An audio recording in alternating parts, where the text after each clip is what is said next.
L'histoire commence, et notre protagoniste YUY Tanjo remarque qu'une fille est harcelée par quelques garçons. YUY a dit alors aux garçons de laisser la fille tranquille, et les garçons lui demandent s'il a un problème avec eux. YUY mentionne alors que la fille ne veut clairement pas traîner avec eux. Cela rend les garçons en colère, et ils frappent YUY. La police arrive alors, et les garçons s'enfuient. La fille vérifie ensuite l'état de YUY et lui propose de l'aide, mais YUY mentionne qu'il va bien et s'en va.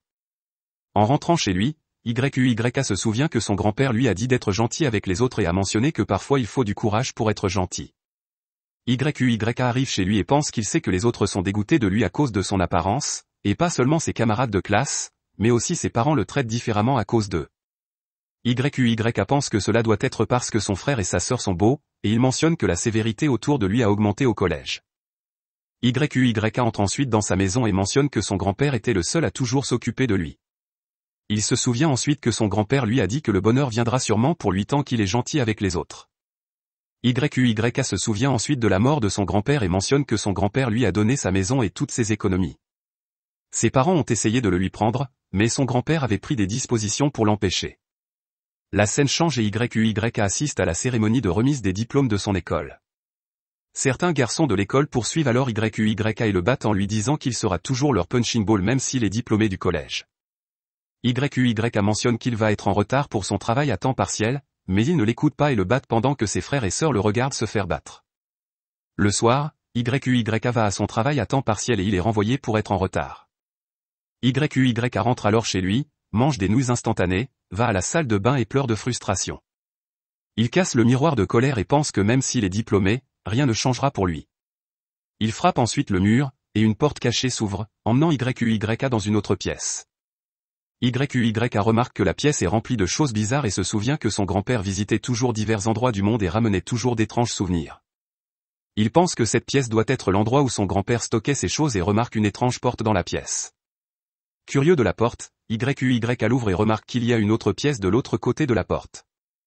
YUY traverse de l'autre côté, et un menu apparaît en lui disant qu'il a gagné des titres. Voyant le titre Offworlder, YUY se demande s'il est dans un autre monde et évalue la porte. Un menu apparaît à nouveau et lui dit que c'est la porte vers l'autre monde, et la première personne à l'ouvrir devient le maître de cette porte.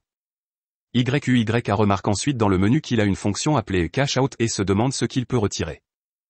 Il a aussi des fonctions appelées Transfert et Entrance Restriction, et il découvre qu'avec le transfert, il peut transférer la porte à son emplacement actuel, et avec Entrance Restriction, seules les personnes autorisées par le propriétaire peuvent passer par la porte. YUY pense que tout cela ressemble à un jeu et se demande s'il peut vérifier ses statistiques. YUY vérifie alors ses statistiques et remarque que toutes ses statistiques sont au niveau 1.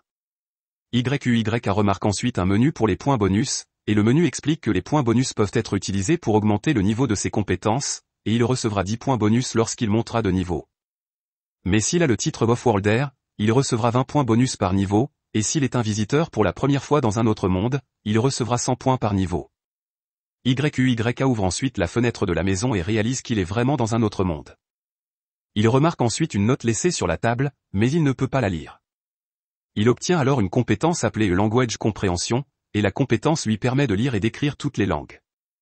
YUY lit la note et découvre qu'avant de mourir, le propriétaire de cette maison a laissé la maison et tout ce qui s'y trouve à quiconque peut trouver la maison en premier, et la propriété de la maison sera automatiquement renouvelée par magie.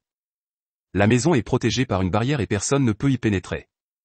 Dans le menu, YUY remarque que la maison appartenait à un sage, et il se demande qui aurait pu être ce sage. YUY vérifie ensuite les armes dans la maison et trouve une épée complète, et le menu explique que c'est la plus grande épée. Sa lame ne peut jamais s'émousser et elle peut trancher à travers tout. YUY va ensuite dans le jardin à l'extérieur de la maison et essaie de manier l'épée. Cela lui donne la compétence d'escrime, et il pense qu'il a obtenu la compétence si rapidement à cause du titre Offworlder, car cela peut l'aider à apprendre les compétences plus facilement. YUY sort ensuite une lance appelée Absolute Spear, qui est une lance incassable assurée de toucher quand on la lance, et elle revient également au propriétaire. YUY manie ensuite une faux de la mort qui peut même tuer le dieu de la mort, et une seule égratignure de celle-ci est fatale. Il vérifie ensuite les gantelets de l'infini, qui peuvent augmenter la puissance de ses coups. Il manie ensuite l'arc de l'infini, un arc informe capable de générer un nombre infini de flèches selon la volonté du porteur. La flèche peut parcourir le monde et touchera certainement ce que le porteur veut toucher. YUYA remarque ensuite qu'il a gagné de nombreuses compétences liées aux armes qu'il vient de manier, et toutes les compétences d'arts martiaux se combinent alors en une seule compétence appelée True Martial Art. YUYA arrange ensuite toutes les armes dans sa boîte d'objets, et avant de pouvoir ranger la lance, un ogre ensanglanté apparaît devant sa maison. YUYA a peur mais l'ogre ne peut pas pénétrer la barrière à l'extérieur de la maison. YUYA remarque ensuite que l'ogre est de niveau 300, et il décide de frapper l'ogre avec sa lance. YUYA lance la lance sur l'ogre, et la lance traverse directement la poitrine de l'ogre. L'ogre meurt alors, et YUYA monte de niveau jusqu'au niveau 100. YUYA remarque ensuite que l'ogre a laissé tomber beaucoup d'objets, dont des armures corporelles, des armures de jambes, des gantelets et une pierre magique de Rambé. YUYA obtient également 10 000 points bonus, et il utilise les points pour augmenter le niveau de certaines de ses compétences. YUYA se fatigue alors et tente de rentrer chez lui, et un menu apparaît lui demandant s'il veut retirer les objets qu'il a obtenus en tuant l'ogre ensanglanté. YUYA décide de retirer, et il obtient 1,5 million de yens en échange des objets. Un menu explique ensuite que l'argent est obtenu en manipulant les informations sur Terre pour ne pas perturber l'économie. YUYA retourne ensuite chez lui, et pendant son sommeil, son corps subit des changements drastiques. Quand il se réveille, YUYA pense qu'il se sent étrange et aucun de ses vêtements ne lui va. Il va se regarder dans le miroir, mais le miroir est toujours cassé, et il pense qu'il ne veut vraiment pas regarder son visage laid. YUYA n'a rien à porter, et il trouve ensuite des vêtements dans sa maison d'un autre monde. Les vêtements et les chaussures trouvés par YUYA peuvent être ajustés selon la taille du porteur, et ils peuvent également maintenir la température corporelle du porteur. Ils ont également une fonction de nettoyage automatique qui les nettoie automatiquement. YUYA arrose ensuite le jardin du sage avec un arrosoir infini, qui peut produire des quantités infinies d'eau bénite. L'eau bénite peut revitaliser n'importe quelle plante mourante, et quand elle est bue par un humain, elle peut récupérer la fatigue et augmenter la puissance magique. YUYA remarque une herbe dans le jardin et découvre que l'herbe peut guérir n'importe quelle maladie et même aider à faire repousser des membres. Mais elle est très difficile à trouver, et une fois collectée, elle laisse derrière elle des graines pour repousser. YUYA vérifie les autres plantes cultivées dans le jardin et découvre qu'elles sont toutes des plantes rares, et elles ont toutes une sorte d'aptitude spéciale qui peut augmenter ses compétences une fois consommées. Un limon infernal de niveau 200 apparaît alors, et YUYA tue le limon avec sa lance. Le limon laisse tomber de la gelée de limon qui peut augmenter sa mana et ses statistiques de défense, et il obtient une pierre magique de rance et un noyau de limon. Il obtient également un objet de chute rare appelé le collier de la lune noire, et l'objet peut augmenter les statistiques du porteur pendant la nuit, et il peut également convertir la lumière du soleil en mana. YUYA apporte le collier, et il vérifie ses statistiques. On remarque que YUYA est au niveau 150 maintenant, et il retire la pierre magique, recevant 500 000 yens. Il utilise l'argent pour acheter un nouvel uniforme, et à partir de ce moment-là, il passe ses journées à explorer sa maison d'un autre monde.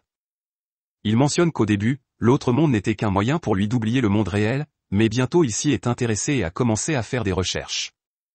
Un jour, un gobelin attaque YUYA, et il le bête facilement avec sa lance. Le gobelin n'a pas augmenté son niveau, et YUYA pense que peu importe à quel point il devient fort dans ce monde, cela ne changera rien dans le monde réel. C'est alors le jour de son premier jour de lycée, et tout le monde le regarde sur le chemin de l'école. Ils pensent tous qu'il est beau, et YUYA va ensuite dans sa classe.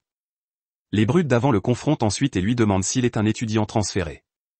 YUYA se présente alors, et tout le monde est surpris de voir à quel point il a changé. YUYA va ensuite aux toilettes pour hommes, regarde son visage dans le miroir et n'arrive pas à croire qu'il se regarde. Plus tard, les brutes demandent à YUYA ce qui lui est arrivé pendant les vacances de printemps, et ses frères et sœurs mentionnent qu'il ne peut pas les surpasser quoi qu'il fasse. La fille sauvée par YUYA arrive alors à l'école dans une grosse voiture et le salue. L'histoire se poursuit, et une fille vient rencontrer YUYA, se demandant s'il a maigri. YUYA ne se souvient pas d'elle, mais elle lui rappelle qu'il l'a sauvée au dépanneur. YUYA se souvient alors d'elle et lui demande comment elle connaît son nom. Elle explique qu'elle voulait le remercier, alors elle l'a fait enquêter.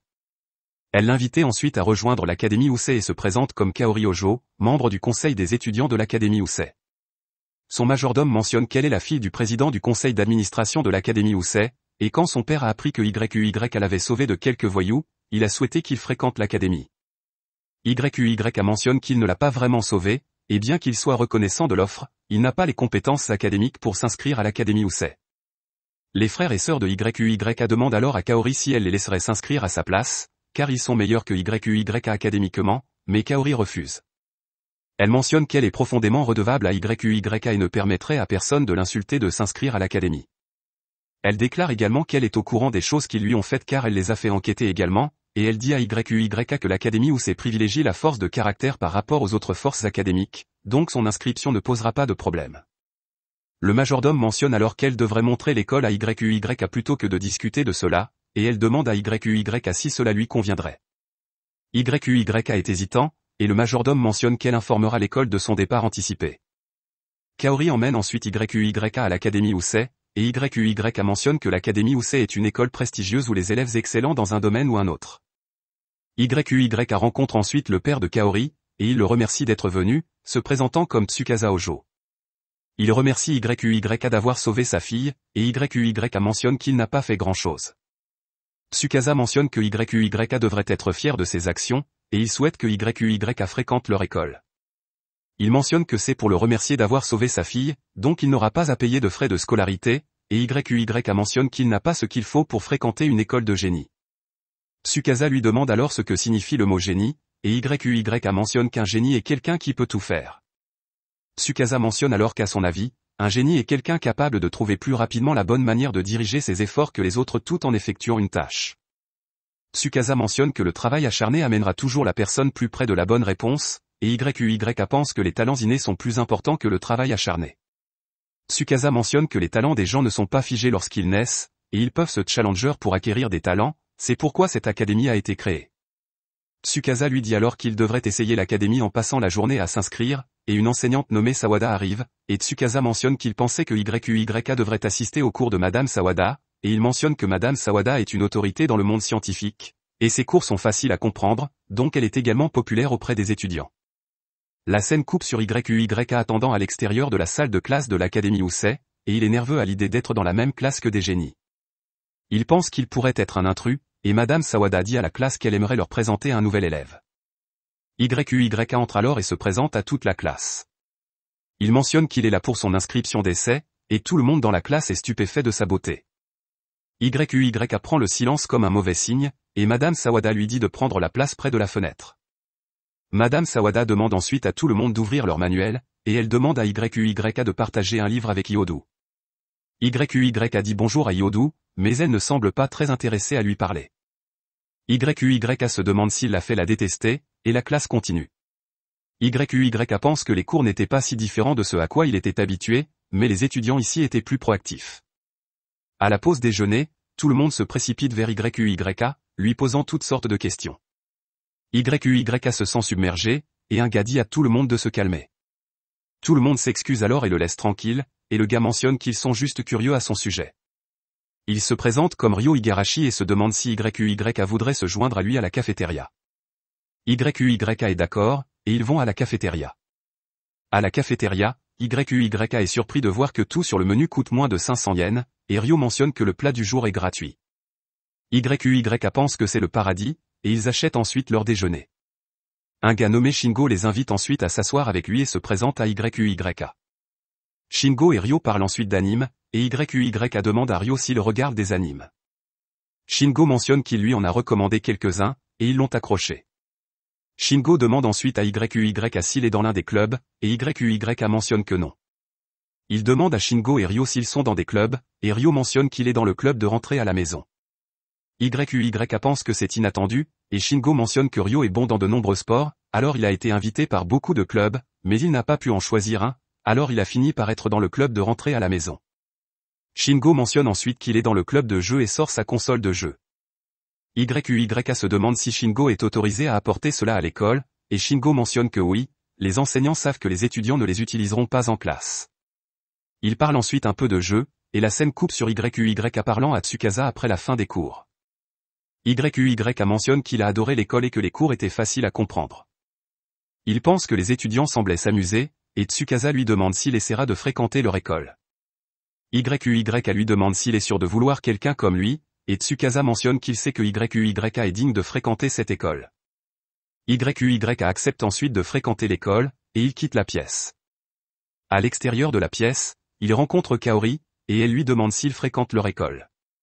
YUYA mentionne que oui, et Kaori est ravi d'apprendre cela.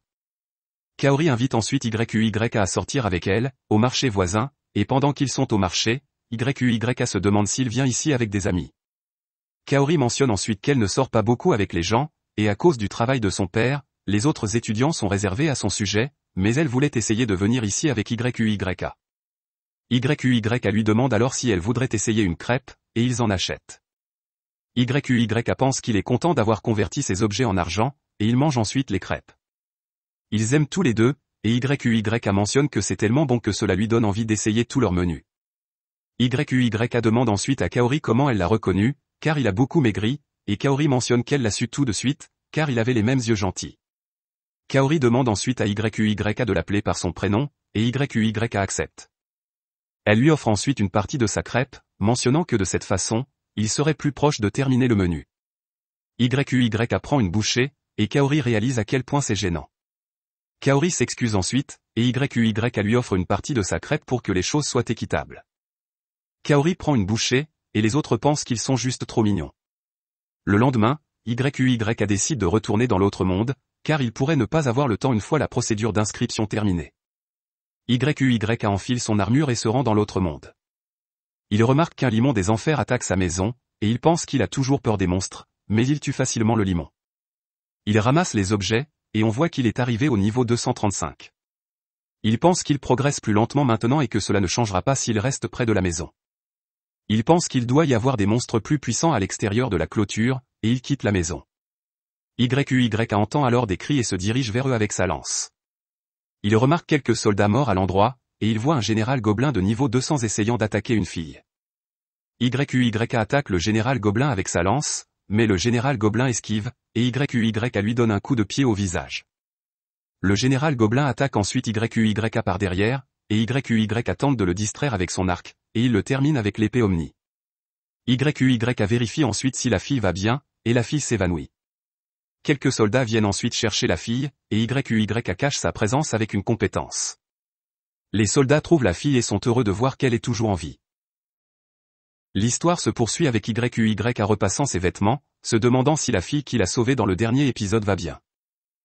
Il pense que certaines personnes sont venues l'aider, donc elle doit aller bien. YUYA pense alors qu'il porte cette même chemise depuis des jours maintenant, et bien qu'il la lave tous les jours, il devrait acheter de nouveaux vêtements maintenant qu'il a de l'argent. La scène change avec YUYA visitant un centre commercial, pensant qu'en fonction de l'état de sa chemise, elle ne se salit pas, mais il ne veut pas que quelqu'un pense qu'il porte les mêmes vêtements tous les jours.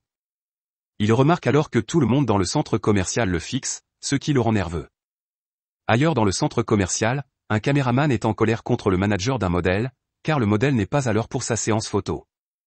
Il mentionne que le modèle nommé Chou a été négligent ces derniers temps, et il n'aime pas les hommes qui négligent. Le manager reçoit ensuite un appel et mentionne que Chou est en route. Un membre de l'équipe dit alors au caméraman Hikaru qu'ils devront reporter la séance d'1 heure, et Hikaru mentionne que le thème de cette séance est de mon petit ami sexy et moi et cela ne peut pas se faire sans un petit ami. Hikaru déclare que le modèle féminin Miyu est prêt depuis ce matin et il pense que c'est délicat, car tout le monde ici a d'autres engagements après cela. Hikaru mentionne ensuite qu'il n'a pas d'autre choix que d'utiliser son dernier recours et déclare qu'ils devront se procurer un homme photogénique dans le centre commercial. Pendant ce temps, YUYA fait du shopping et n'a aucune idée de ce qu'il devrait acheter. Deux filles s'approchent alors de YUYA, et YUYA se demande s'il s'agit d'une sorte de tactique de vente sous pression. Les filles lui demandent s'il voudrait sortir avec elles, et YUYA pense qu'il devrait les repousser doucement pour ne pas blesser leurs sentiments. Il les repousse poliment en disant qu'il a d'autres plans aujourd'hui. Hikaru cherche maintenant un modèle et tombe sur YUYA dans l'ascenseur. YUYA va ensuite parcourir quelques chemises, et Hikaru s'approche de lui par derrière. La scène coupe sur YUYA faisant la séance photo, expliquant qu'Hikaru lui a demandé de faire une séance, et il a accepté sachant qu'ils ont besoin d'aide. YUYA fait maintenant la séance photo, et Hikaru lui dit d'agir normalement. YUYA est nerveux, et Miyu lui demande si c'est la première fois qu'il fait cela. YUYA mentionne que oui, et Miyu dit que cela ne peut pas être aidé alors. Miyu mentionne qu'il les a vraiment sauvés, car c'était le seul moment disponible sur les emplois du temps de tout le monde, et Hikaru pense que YUYA est encore trop raide. YUYA pense alors que Miyu est incroyable et qu'il ne devrait pas être un fardeau pour les autres en étant nerveux. Hikaru leur dit ensuite de lier les bras, et YUYA redevient nerveux. La séance continue pendant un certain temps, et la scène change vers l'autre monde. La fille sauvée par YUYA s'avère être la princesse Lexia, et elle se demande qui était l'homme qui l'a sauvée. La princesse Lexia quitte ensuite sa chambre et dit aux soldats qu'elle retourne dans la forêt pour chercher l'homme qui l'a sauvée. Les soldats mentionnent qu'elle devait rêver, car aucun humain ne peut vivre dans cette partie de la forêt. La princesse déclare qu'en tant que membre de la famille royale, elle doit exprimer sa gratitude envers lui, et les soldats mentionnent qu'elle vient d'être exposée au danger dans cette forêt, elle ne devrait donc pas y retourner. La princesse déclare qu'ils n'ont pas à s'inquiéter car ils viendront avec elle cette fois. De retour au centre commercial, la séance photo est terminée, et Miyu s'excuse d'avoir impliqué YUYA dans tout cela. YUYA s'étouffe alors avec sa boisson, et Miyu lui offre son mouchoir pour s'essuyer. YUYA hésite à utiliser son mouchoir et utilise plutôt sa chemise pour s'essuyer. YUYA mentionne ensuite que travailler comme modèle lui a appris à quel point c'est difficile, et il déclare que Miyu est incroyable de le faire si naturellement. Miyu mentionne qu'elle y est simplement habituée, et elle a également fait beaucoup d'erreurs quand elle était nouvelle. YUYA déclare alors qu'il n'a jamais porté de vêtements comme ça, et sa vie n'avait aucun lien avec le monde de la mode. Même s'il voyait des modèles dans des magazines, il pensait que son monde était totalement différent du leur, mais aujourd'hui, il a réalisé à quel point les modèles et le personnel travaillent dur en arrière-plan. YUYA demande ensuite à Miyu pourquoi elle a commencé à travailler comme modèle, et Miyu mentionne qu'elle voulait simplement être vue par les autres. Elle mentionne que ses parents étaient toujours occupés et ne faisaient pas beaucoup attention à elle, alors cela a peut-être commencé parce qu'elle voulait qu'ils la remarquent, mais elle a ensuite eu des fans qui l'encourageaient et lui écrivaient des lettres, et elle voulait faire de son mieux pour eux. La voir dans des magazines ou à l'écran rendait les gens heureux, et elle pensait que ce serait bien si plus de gens s'intéressaient à la mode à cause d'elle. La conversation naturelle entre Miyu et YUYA donne à Hikaru quelques occasions pour un cliché parfait, et il prend quelques photos supplémentaires d'eux. Shu arrive ensuite sur les lieux, et les filles deviennent folles en le voyant. YUYA se demande qui il est, et Miyu mentionne qu'il est celui qui était censé faire la séance. Shu s'excuse ensuite auprès de Miyu pour son retard, et il déclare qu'il devrait bientôt finir cette séance idiote et manger quelque chose de délicieux. Shu dit ensuite à Miyu qu'il sait qu'elle l'a remarqué hier, et il mentionne qu'elle aurait dû dire bonjour. YUYA essaie alors d'attirer l'attention de Shu, mais Shu ne l'écoute pas. YUYA réessaie, et Shu lui demande ce qu'il veut. YUYA mentionne qu'il pense que Miyu n'aime pas ce qu'il fait, et Shu déclare qu'il ne devrait pas s'immiscer entre eux. Shu essaie ensuite de frapper YUYA, mais YUYA le met à terre. YUYA se demande alors si tout le monde sera en colère contre lui d'avoir mis à terre un modèle, et les filles dans le centre commercial pensent qu'il était cool, et elles deviennent ses fans. Shu demande ensuite qui est ce garçon, et Hikaru déclare qu'il a enregistré ce qui s'est passé. Shu court alors hors du centre commercial, et Miyu remercie YUYA de l'avoir sauvé. Hikaru mentionne que ce sera la fin de la carrière de Shu car il s'est mal comporté ces derniers temps, et personne ne lui donnera plus de travail. Miyu mentionne alors que Shu la suivait ces derniers temps et qu'elle ne savait pas quoi faire à ce sujet. Hikaru s'excuse de ne pas l'avoir remarqué, et il mentionne qu'il informera le directeur de s'occuper officiellement de lui. Hikaru demande ensuite à YUYA s'il aimerait faire plus de travail comme celui-ci, et il lui demande s'il serait intéressé à signer un contrat officiel avec eux.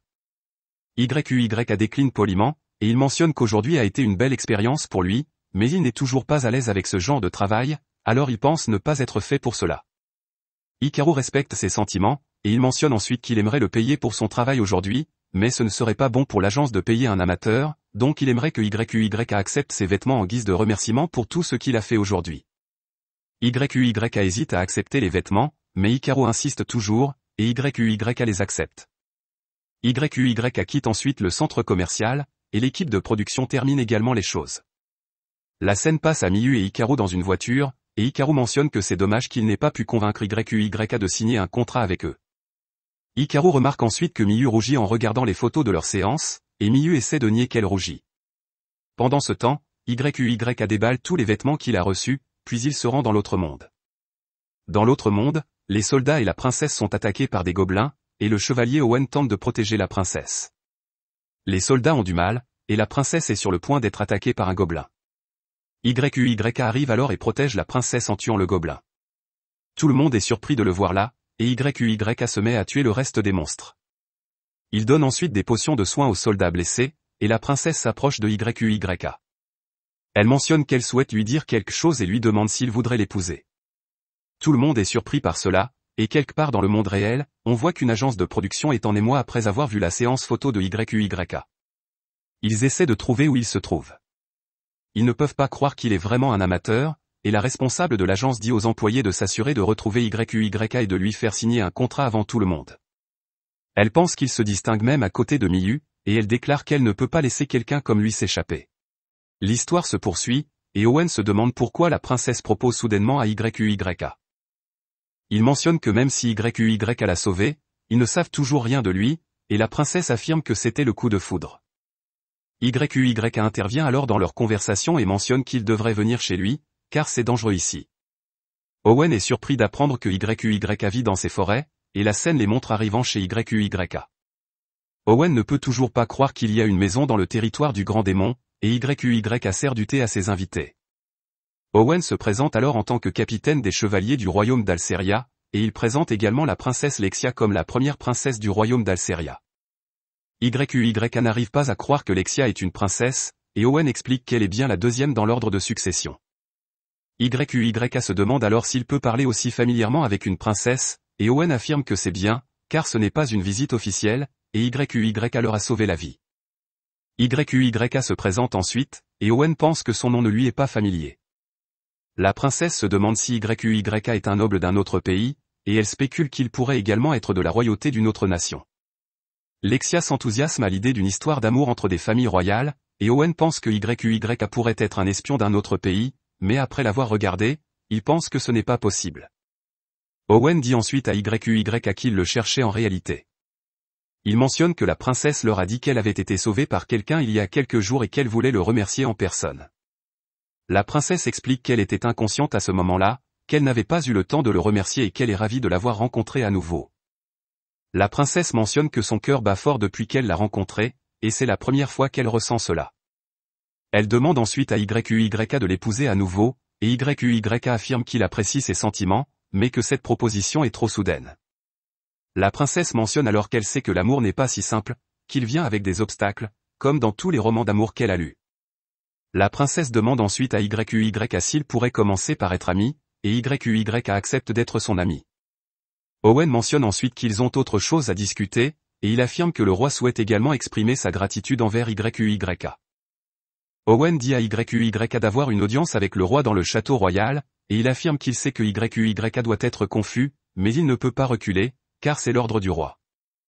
YUYA comprend, et Owen mentionne que leur rencontre aura lieu dans 5 jours. YUYA se demande s'il est possible de retarder cela, et Owen affirme que YUYA peut fixer la date selon son emploi du temps. YUYA fixe ensuite la date, et les chevaliers et la princesse partent, la princesse mentionnant qu'elle fera en sorte de conquérir son cœur la prochaine fois qu'ils se rencontreront. Pendant ce temps, un homme rencontre un homme masqué que les assassins qu'ils ont envoyés après la princesse Lexia ont échoué dans leur mission, et l'homme pense qu'ils ont peut-être rencontré un monstre vicieux dans le territoire du grand démon. L'homme masqué se demande comment la princesse est encore en vie, et l'homme affirme qu'ils n'ont toujours pas compris. L'homme s'en va, et l'homme masqué mentionne qu'il n'oubliera jamais ce que Lexia lui a fait, et il la fera payer.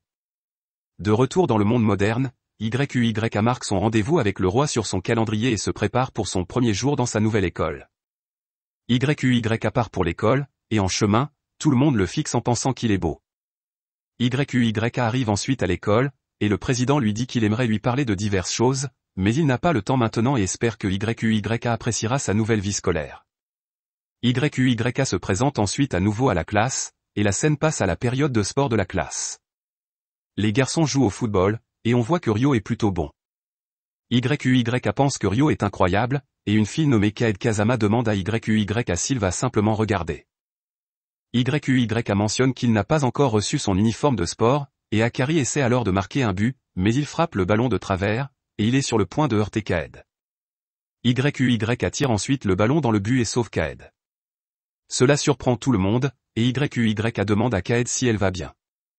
Kaed mentionne que ça va bien, et Akari s'excuse ensuite auprès de Kaed. Kaed mentionne que tout va bien, et Akari se présente comme le prince de l'Académie d'Usei. Les autres nient ses affirmations d'être le prince, et plus tard, Kaori remarque que les autres filles parlent de YUYA dans le vestiaire. Elle pense que YUYA est comme un prince réel, et Kaori leur demande de quoi elle parle. Kaed dit ensuite à Kaori que YUYA est tout simplement incroyable et essaie de lui expliquer comment YUYA l'a sauvé, mais Kaori trouve son explication un peu difficile à suivre. Yodo explique ensuite que YUYA a sauvé Kaed d'un ballon qui volait dans sa direction, et il a également marqué un but. Les autres filles mentionnent que c'était vraiment surprenant et pensent qu'il doit déjà avoir une petite amie car il est vraiment génial. Kaori et Kaed mentionnent qu'elles ne sont toujours pas sûres de cela, et la scène change à la classe de Kaori faisant de l'éducation physique. Pendant ce temps, YUYA étudie dans sa classe et fait signe à Kaori sur le terrain. Quelques motards entrent ensuite dans l'enceinte de l'école et tournent en rond autour des filles. Le professeur de la classe va voir ce qui se passe et dit aux étudiants de rester dans la classe. Les étudiants remarquent que les motards appartiennent à un gang appelé Red Ogre, et YUYA pense qu'ils sont affiliés à ses frères et sœurs. Kaori leur demande ce qu'ils font ici, et elle remarque que les frères et sœurs de YUYA sont également avec eux.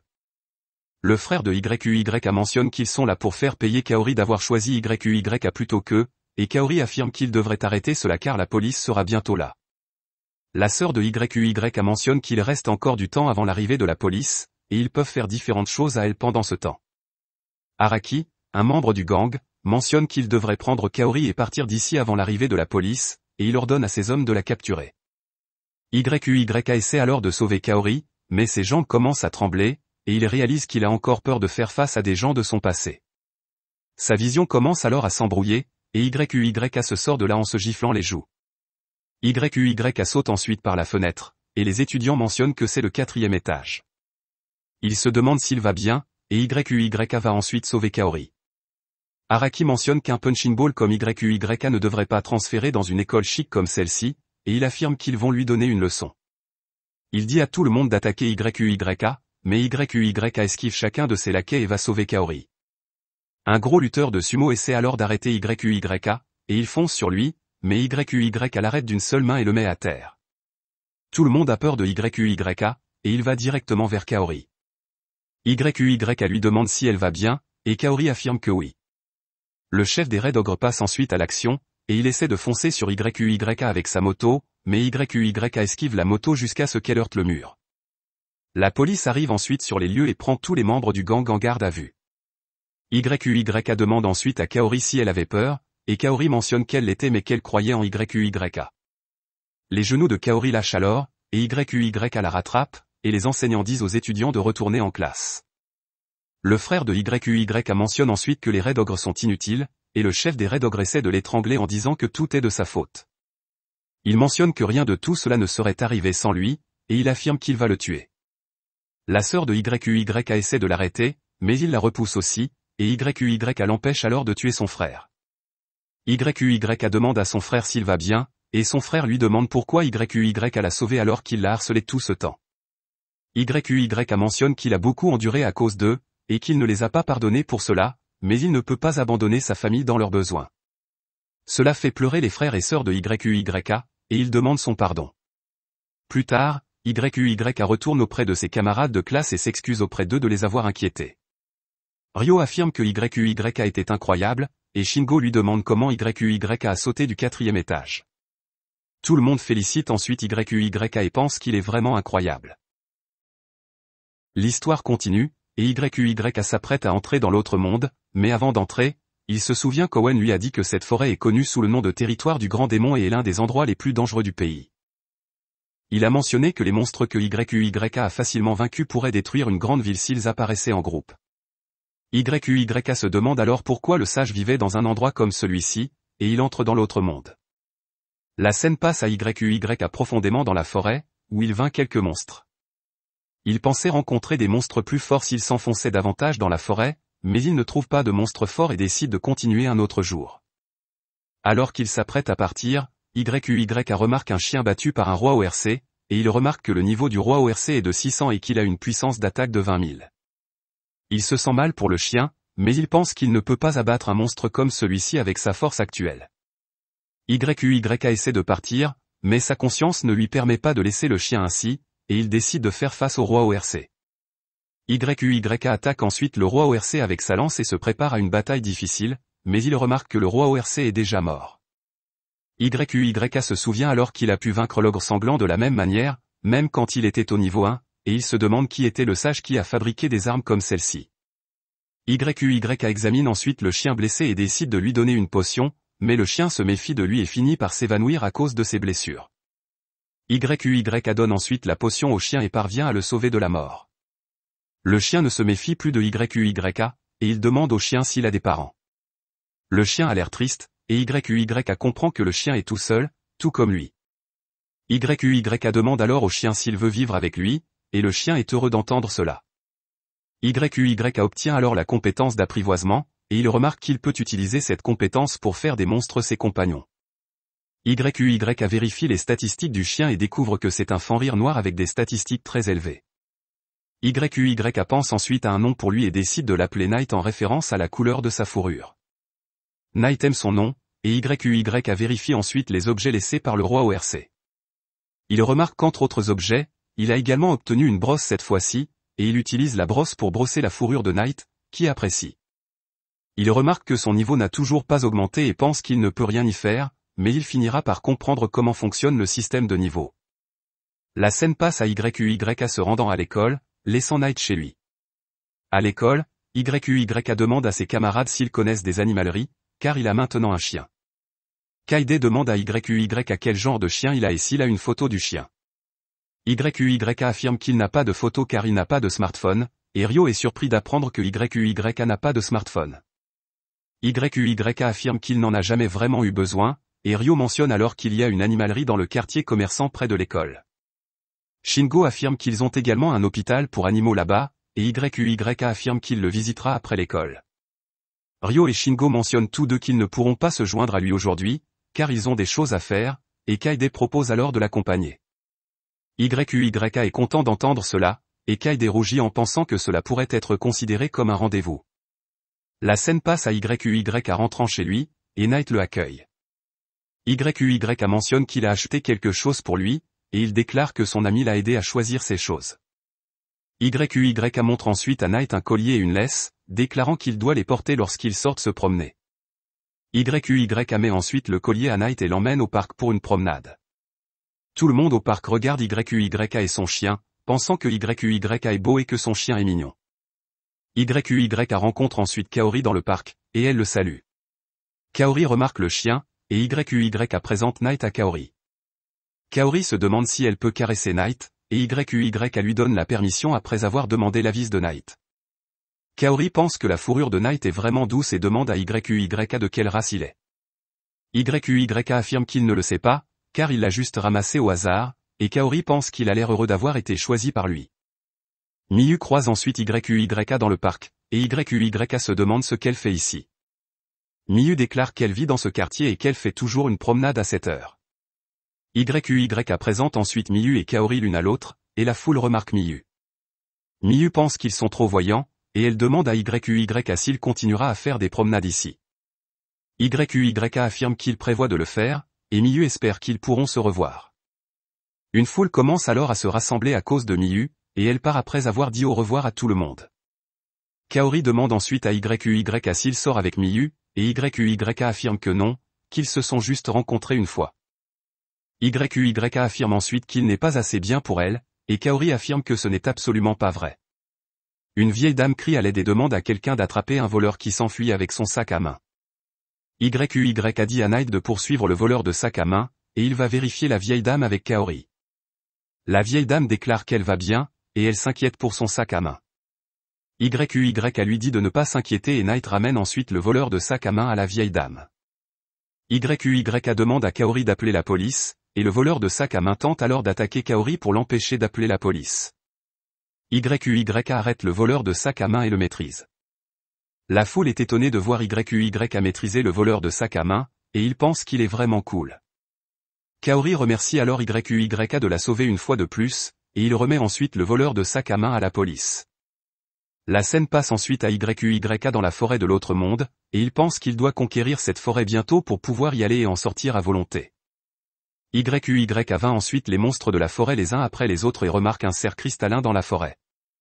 Il remarque que le cerf a des statistiques très élevées et découvre qu'il peut également utiliser la magie. Il se demande quoi faire à ce sujet, et le cerf le remarque même s'il utilise sa compétence d'unicité pour cacher sa présence. YUYA décide alors de combattre le cerf, ne voyant pas d'autre choix, et Night attaque l'une de ses cornes.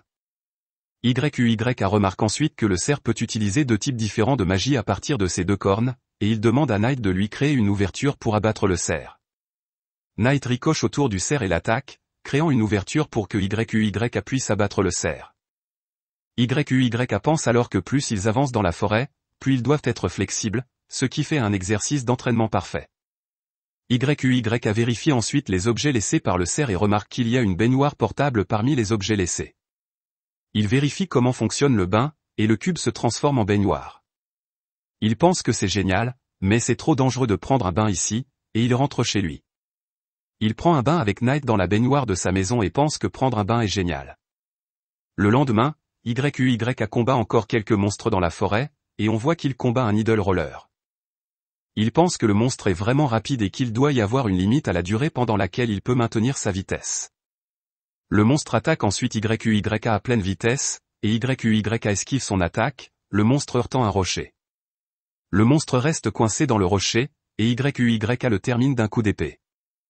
YUYA remarque ensuite qu'il a atteint le niveau 240 et remarque que Knight a également monté de niveau.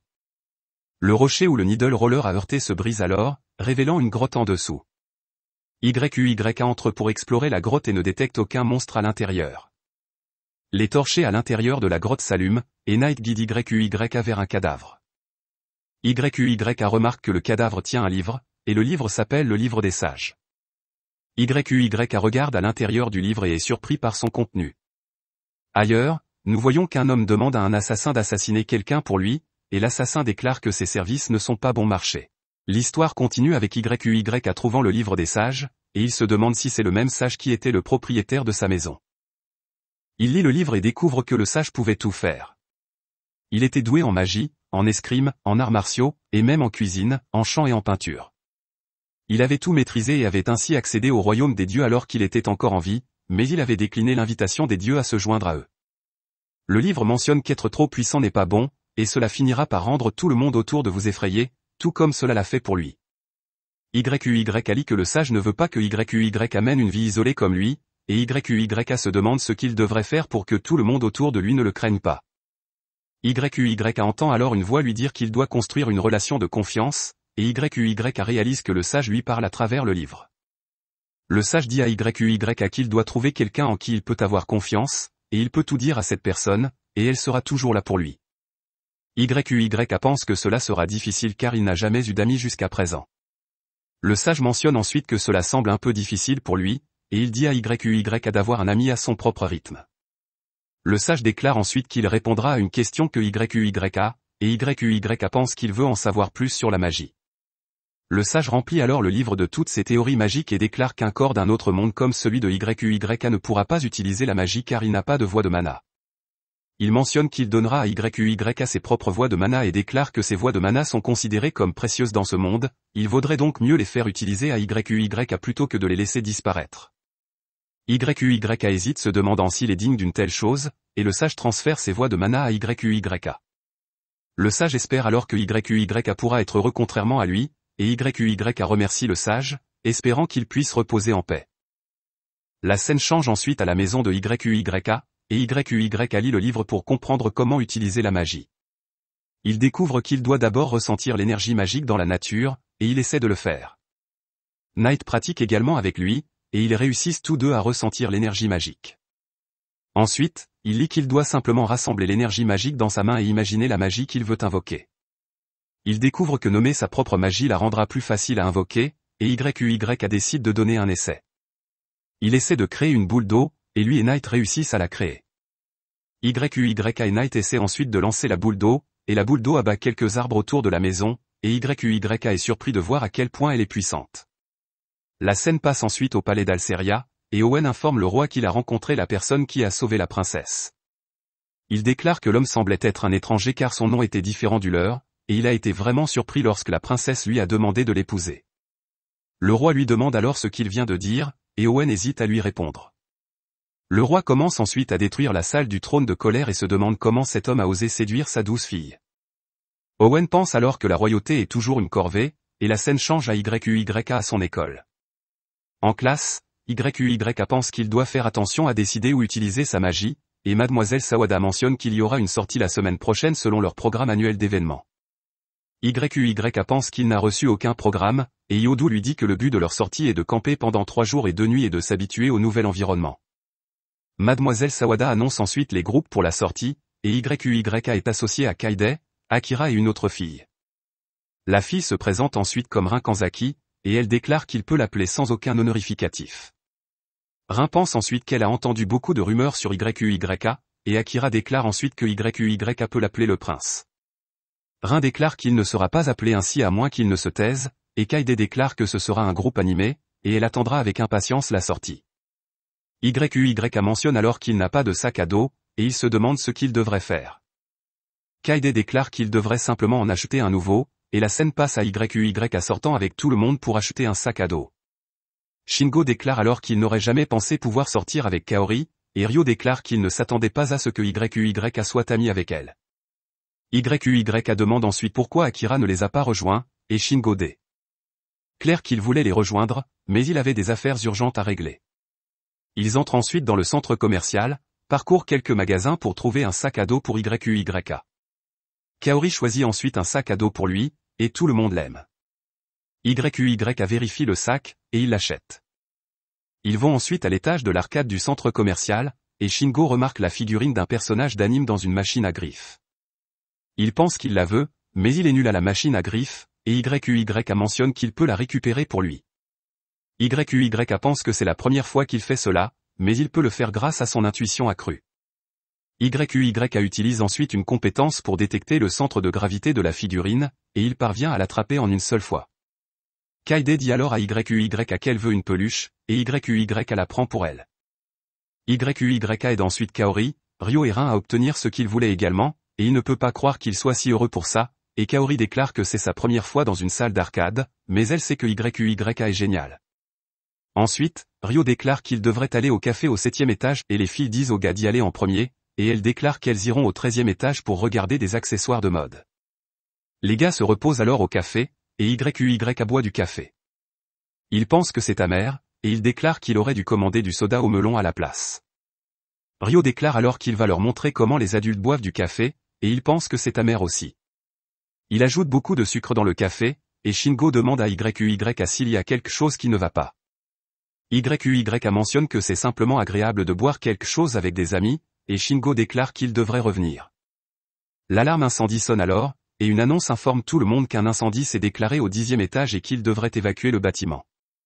YUYA remarque que la fumée a déjà atteint le 7e étage et il pense que ce serait encore pire aux étages supérieurs. YUYA et les autres vont ensuite vers les escaliers pour évacuer, et Kaide appelle Ryo et elle déclare qu'ils étaient trop tard pour évacuer. Entendant cela, YUYA se précipite vers les étages supérieurs, et Ryo et Shingo essaient de le suivre, mais ils sont arrêtés par le gardien. YUYA arrive alors au 13e étage et il remarque que le sol est devenu un brasier. Il pense que c'est le moment d'utiliser sa magie, et il utilise la magie de l'eau pour s'envelopper d'eau et d'air. Il utilise ensuite sa compétence de détection pour chercher les filles, et il se dirige vers elles. Il les trouve et remarque qu'elles sont inconscientes, et il vérifie s'il reste quelqu'un d'autre dans le bâtiment. Il remarque qu'ils sont les seuls, et il porte alors les filles et les couvre toutes d'eau. Il se demande si son énergie magique pourra durer jusqu'à la fin, et il se dirige ensuite vers la sortie, mais le bâtiment qui s'effondre bloque son chemin. Ne voyant aucune autre issue du bâtiment, YUYA décide de briser le sol pour sortir, et pendant ce temps, nous voyons que ses amis sont inquiets pour eux. Les pompiers déclarent qu'ils ne peuvent entrer qu'après avoir apaisé le feu dans une certaine mesure, et ils entendent ensuite un bruit fort. Nous voyons que YUYA casse tous les étages, et il atteint enfin le rez-de-chaussée. Les pompiers les sortent du bâtiment, et Ryo et Shingo disent à YUYA qu'ils ne devraient pas faire quelque chose d'aussi imprudent. YUYA s'excuse auprès d'eux, et il mentionne qu'ils ont été réprimandés par les pompiers après cet incident, et le père de Kaori a remercié YUYA de lui avoir sauvé la vie. Il déclare que c'était difficile de dissimuler comment il les avait aidés, et en rentrant chez lui, YUYA pense que cela doit être génial d'avoir une famille. Il entre alors dans la maison, et Knight le accueille à l'intérieur, et il mentionne qu'il lui a apporté un festin aujourd'hui. La scène change ensuite à l'autre monde, et une fille combat un lapin qui parle. Le lapin est sur la défensive et esquive toutes les attaques de la fille. Le lapin demande à la fille qui elle est et lui demande pourquoi elle attaque une divinité comme lui. Le lapin remarque que la fille aura du mal, et il remarque que les techniques qu'elle utilise appartiennent à la divinité de l'archerie. La fille mentionne qu'elle est là pour faire une offre, et elle déclare qu'elle va détruire ce monde dépourvu de salut.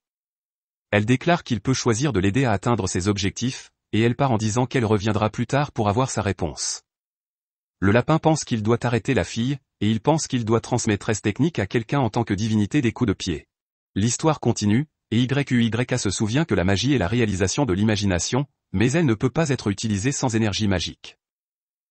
YUYA imagine alors l'endroit où il veut aller, et une porte magique apparaît devant lui. La porte le transporte au milieu de la forêt.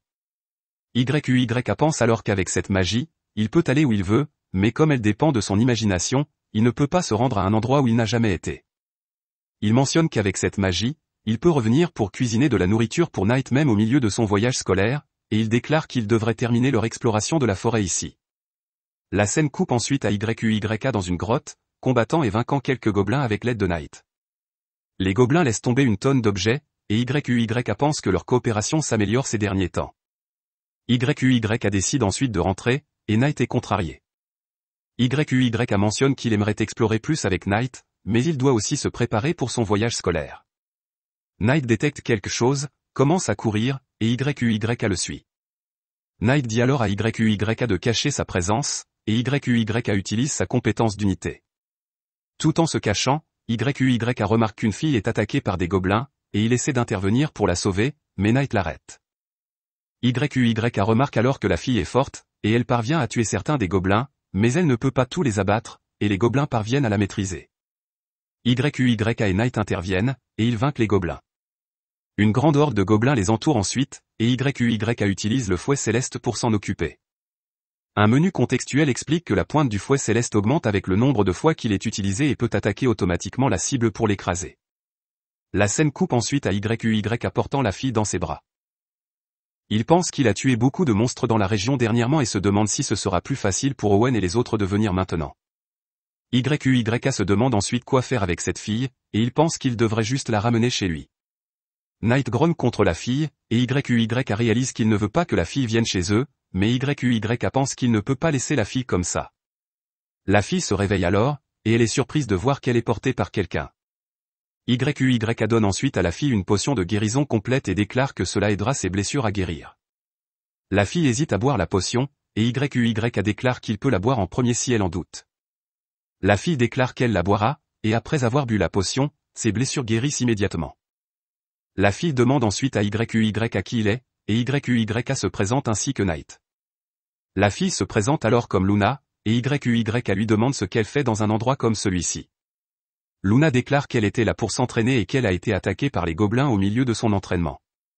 Elle demande ce qui est arrivé aux gobelins, et YUYA déclare qu'ils s'en sont occupés avec Knight. Luna les remercie alors de l'avoir sauvé et demande à YUYA pourquoi il est là. YUYA déclare qu'il est aussi là pour s'entraîner, et Luna ne peut pas croire que quelqu'un s'entraînerait réellement dans un endroit aussi dangereux. Luna confirme si YUYA est celui qui l'a amené ici, et YUYA déclare qu'il l'est. Luna s'excuse ensuite de le faire la toucher alors qu'elle était couverte de saleté et de sueur, et YUYA déclare que cela ne le dérange pas car c'est la même chose pour lui. Luna mentionne qu'elle ne peut pas aller en ville comme ça, et elle se demande s'il y a une rivière à proximité où elle peut se laver. YUYA lui demande ensuite si elle veut prendre un bain, et la scène coupe à Luna utilisant la baignoire portable. Luna déclare qu'elle ne savait pas qu'une chose aussi agréable existait dans ce monde, et elle pense que YUYA est incroyable d'avoir quelque chose comme ça. YUYA mentionne qu'il l'a obtenu d'un cerf de cristal, et Luna est surprise d'apprendre qu'il peut vaincre un monstre aussi fort.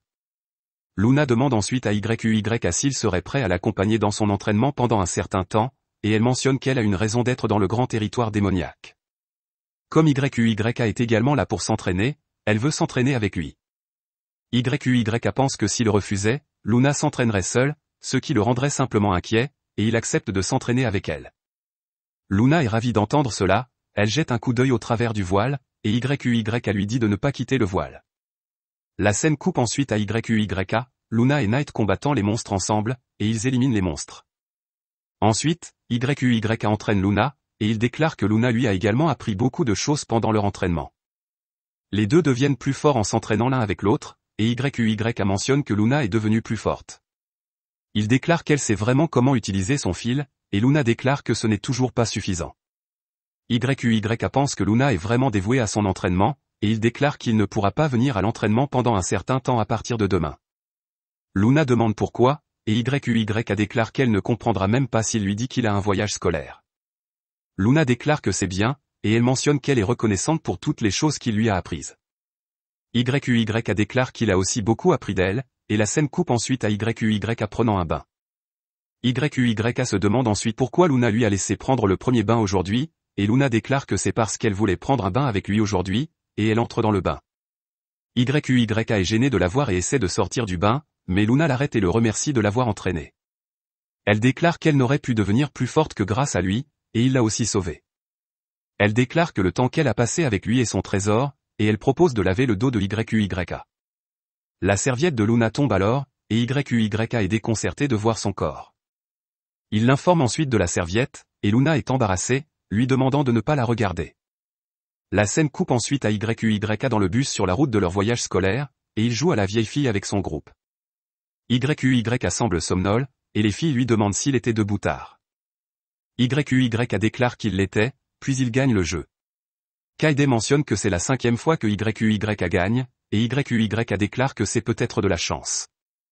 YUYA déclare ensuite qu'il va dormir un moment et demande aux autres de le réveiller une fois qu'ils seront arrivés. En allant dormir, YUYA pense qu'il doit gagner parce que son statut de chance est trop élevé, et il a l'impression de tricher. Il pense que peut-être l'incident au bain était aussi à cause de sa chance, puis il s'endort.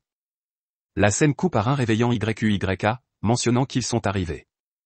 YUYA pense que le lieu du voyage scolaire est énorme, et Madame Sawada dit à tout le monde de se rassembler dans le hall.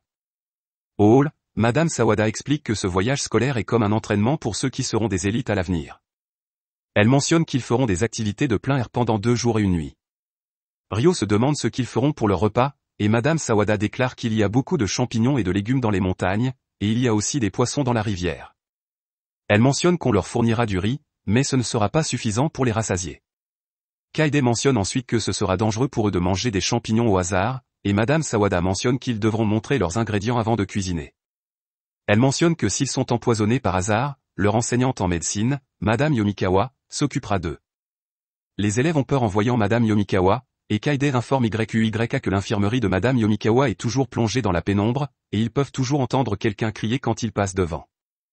Madame Sawada dit ensuite aux élèves de prendre cela au sérieux car c'est la même chose qu'une compétition de classe, et YUYA lui demande ce qu'ils obtiendront s'ils remportent la compétition. Madame Sawada déclare que cela affectera l'évaluation de bonus des enseignants, et Rin déclare qu'il devrait simplement en finir et retourner à l'établissement. Madame Sawada mentionne alors que les enseignants seront les seuls à rester dans cet établissement, et le reste d'entre eux devra camper. La scène coupe ensuite au groupe de YUYA dans la nature, se demandant ce qu'ils devraient faire. Rin déclare qu'ils devraient se diviser en 2 groupes, et elle mentionne que YUYA et Kaede devraient aller pêcher, tandis qu'Akira et elle cueilleront des champignons et des légumes sauvages. YUYA est d'accord, et la scène coupe à YUYA arrivant à la rivière. Il remarque que tous les bons endroits sont pris, puis utilise sa compétence de détection pour trouver un bon endroit isolé. Kaede pense qu'il serait difficile de pêcher dans cette eau peu profonde, et YUYA se souvient alors que Luna lui a appris à lire l'esprit des monstres et à correspondre à leurs mouvements. Il utilise cette technique pour attraper le poisson à main nue, et il parvient à le attraper. Il continue ensuite, et les autres sont surpris de voir YUYA attraper le poisson à main nue. Il pense qu'il est incroyable, et Kaede lui dit que cela devrait suffire. Elle mentionne que les 4 d'entre eux ne peuvent pas manger autant, et YUYA déclare qu'il s'est emporté car il s'amusait. Pendant ce temps, dans l'autre monde, on voit que Luna s'entraîne à utiliser son fil, pensant que YUYA était beau contrairement à elle. Il est ensuite révélé que Luna est l'assassin que nous avons vu plus tôt, et elle mentionne qu'elle est membre de la Guilde Sombre, et elle est connue sous le nom de chasseuse de tête. Elle pense qu'elle aurait pu changer si elle avait rencontré YUYA plus tôt, et elle pense qu'elle devra lui dire adieu. La scène passe ensuite à la capitale, et on voit que la princesse s'aventure quelque part. L'histoire continue, et nous voyons que Rin accueille YUYA et Kaede de leur excursion de pêche. Elle leur demande s'ils ont réussi à attraper des poissons, et YUYA déclare qu'ils l'ont fait. Kaede mentionne que YUYA a utilisé ses mains nues pour attraper le poisson, et Rin pense que les capacités physiques de YUYA sont exceptionnelles. YUYA lui demande ensuite ce qui est arrivé à Akira, et Akira mentionne que Rin l'a fait travailler à l'os et l'a également envoyé sur une falaise pour ramasser des légumes.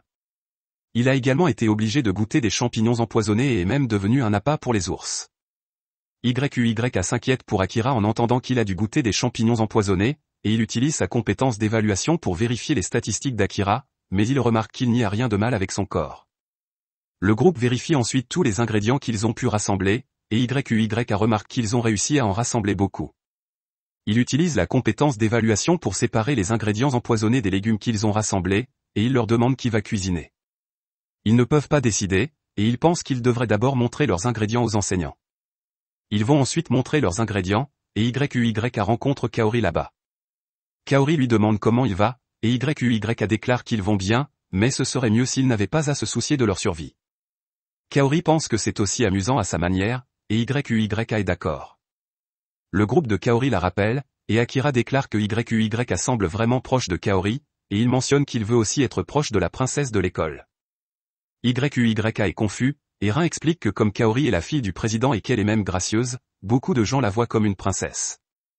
La scène coupe ensuite à Madame Sawada vérifiant les ingrédients du groupe de YUYA, et elle déclare que leur groupe a obtenu le plus d'ingrédients, et tous sont comestibles. Madame Sawada pense qu'elle se rapproche du bonus, et elle mentionne que leur cuisine sera également notée. Elle leur demande qui va cuisiner, et tout le monde pointe YUYA. Madame Sawada dit alors à YUYA de tout donner pour son bonus, et la scène coupe à YUYA cuisinant la nourriture. Le reste du groupe est émerveillé de voir que YUYA s'y connaît bien en cuisine, et YUYA termine la cuisson de la nourriture. Ils goûtent tous la nourriture, et les enseignants viennent alors, et ils pensent que leur nourriture a l'air vraiment bien.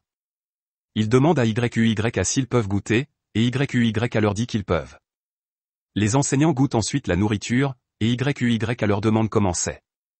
Tout le monde déclare que la nourriture est vraiment excellente, et Madame Sawada déclare qu'elle mange de la nourriture préparée par les meilleurs chefs tous les jours, mais elle pense que c'est encore meilleur que ça. YUYA pense alors que c'est rafraîchissant de voir tout le monde apprécier sa cuisine de cette manière, et la scène coupe à tout le monde finissant leur repas. Madame Sawada demande ensuite à YUYA s'il voudrait l'épouser, et elle mentionne qu'elle est vraiment négligée, qu'elle ne sait ni cuisiner ni laver ses vêtements. Elle s'est toujours concentrée sur ses recherches, et grâce à cela, elle n'a même pas eu une seule romance jusqu'à présent. Elle mentionne ensuite qu'elle n'a jamais rencontré quelqu'un d'aussi formidable que YUYA, et elle lui demande s'il voudrait l'épouser. Les autres mentionnent alors que Madame Sawada ne devrait pas dire des choses comme ça car ils sont étudiants et enseignants, et Kaide déclare que Madame Sawada ne peut pas épouser YUYA. Madame Sawada mentionne alors qu'elle n'est pas pressée, et elle l'attendra toujours. Les autres essaient de l'arrêter, et YUYA déclare que sa proposition est soudaine, et ils sont étudiants et enseignants, et ils la considèrent comme une excellente enseignante. Madame Sawada enlace alors YUYA, et Kaide essaie de la faire lâcher prise. La scène coupe ensuite à Night attendant YUYA à la maison de YUYA, et YUYA utilise la magie de téléportation pour rentrer chez lui. Il déclare qu'il doit retourner bientôt au voyage, et il mentionne qu'il cuisinera quelque chose de bon pour Night. YUYA nourrit ensuite Night, et il mentionne qu'il doit retourner maintenant, car c'est presque l'heure du bain. La scène change ensuite au vestiaire des hommes, et ils se préparent tous à prendre un bain. Tout le monde regarde YUYA, et YUYA demande à Akira pourquoi tout le monde le regarde. Akira déclare que c'est parce que le corps de YUYA est vraiment musclé, et YUYA se demande si c'est bizarre, et Akira déclare qu'ils ne peuvent tout simplement pas croire qu'il a un tel corps tout en étant dans le club de retour à la maison. Dans le vestiaire des femmes, Rin remarque que les seins de Kaide sont vraiment gros, et elle les attrape. Elle déclare que les racks de Kaide sont une machine à tuer, et Kaide lui demande ce qu'elle veut dire. Kaori arrive alors, et Kaide déclare que Rin se moque d'elle. Rin déclare que c'est parce que Kaide peut utiliser ses seins pour charmer les garçons, et Kaori mentionne que c'est triché. Rin déclare ensuite que ce n'est pas plus gros que Madame Sawada, et Kaide raconte ensuite à Kaori la demande en mariage de Madame Sawada à YUYA. Elle explique tout à Kaori, et Kaori se demande si YUYA aime les femmes avec de gros seins. La scène coupe ensuite au lendemain matin, et tout le monde remarque que leurs bagages ont été fouillés. Ils se demandent si cela a été fait par un voleur, et Akira transpire après avoir vu des empreintes de pieds d'ours. YUYA remarque que leurs bagages vont bien, et ils pensent qu'ils devraient rassembler des ingrédients pour leur petit déjeuner. Ils partent ensuite rassembler des ingrédients, et Kaide demande à Rin s'ils peuvent manger ces champignons. YUYA remarque alors qu'Akira semble perturbé, et Akira lui montre des traces de griffes d'ours, et un ours apparaît alors. Tous s'enfuient de l'ours, et ils le dirigent vers leur site de camping. Les étudiants commencent à s'enfuir après avoir vu l'ours, et les enseignants disent au groupe de YUYA de courir vers des endroits avec des obstacles pour ralentir l'ours. Pendant ce temps, les enseignants évacuent les autres étudiants, et Madame Sawada mène le groupe de YUYA pour se cacher derrière quelques tables. Les enseignants appellent ensuite la police, et le groupe de YUYA continue de s'enfuir de l'ours. Madame Sawada tombe en courant, et l'ours tente de l'attaquer, mais YUYA arrête l'attaque de l'ours, et il maîtrise l'ours. Il assomme ensuite l'ours en le jetant au sol, et il demande à Madame Sawada si elle est blessée. Madame Sawada déclare qu'elle va bien, et elle mentionne que normalement elle réprimanderait YUYA pour avoir fait quelque chose comme ça, mais elle lui est reconnaissante de l'avoir protégée. Madame Sawada lui demande ensuite s'il veut d'elle comme récompense, et YUYA décline poliment. Les enseignants leur demandent s'ils vont bien, et YUYA déclare qu'ils vont bien, mais l'ours est inconscient.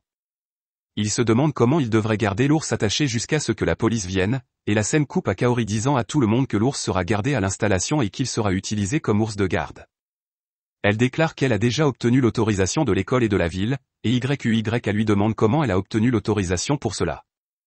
Kaori déclare que c'était à cause de son père, et Kaide lui demande ce qui se passera si l'ours attaque quelqu'un.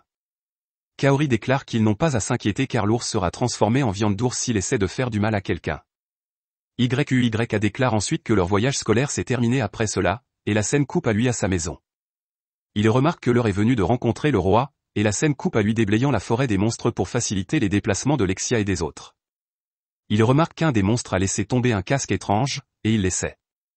La divinité des coups de pied trouve alors YUYA, et il pense que c'est lui. YUYA remarque ensuite la princesse et ses gardes, et ils ne peuvent pas reconnaître YUYA à cause du casque étrange. YUYA retire ensuite le casque, et Lexia déclare que ce casque est splendide, et il va vraiment bien à YUYA. Owen lui demande ensuite s'il viendra au palais avec eux, et YUYA déclare qu'il le fera. La princesse le remercie alors d'avoir accepté leur invitation, et elle déclare qu'elle va maintenant l'escorter jusqu'au palais royal. Knight pousse ensuite Lexia, et un arbre tombe à côté d'elle que YUYA coupe. Owen se demande si Lexia est blessée, et YUYA remarque un fil attaché à l'arbre, et il pense que Knight a dû essayer de sauver Lexia. YUYA demande ensuite à Owen de protéger Lexia, et il demande à Knight s'il sait d'où vient l'attaquant. On voit alors que l'attaquant était Luna, et YUYA la sort avec un coup de pied. Le coup de pied démasque Luna, et en voyant son visage, YUYA se demande ce qui se passe ici. Lexia lui demande qui est cette personne, et YUYA déclare qu'elle est très probablement celle qui a tenté de l'attaquer.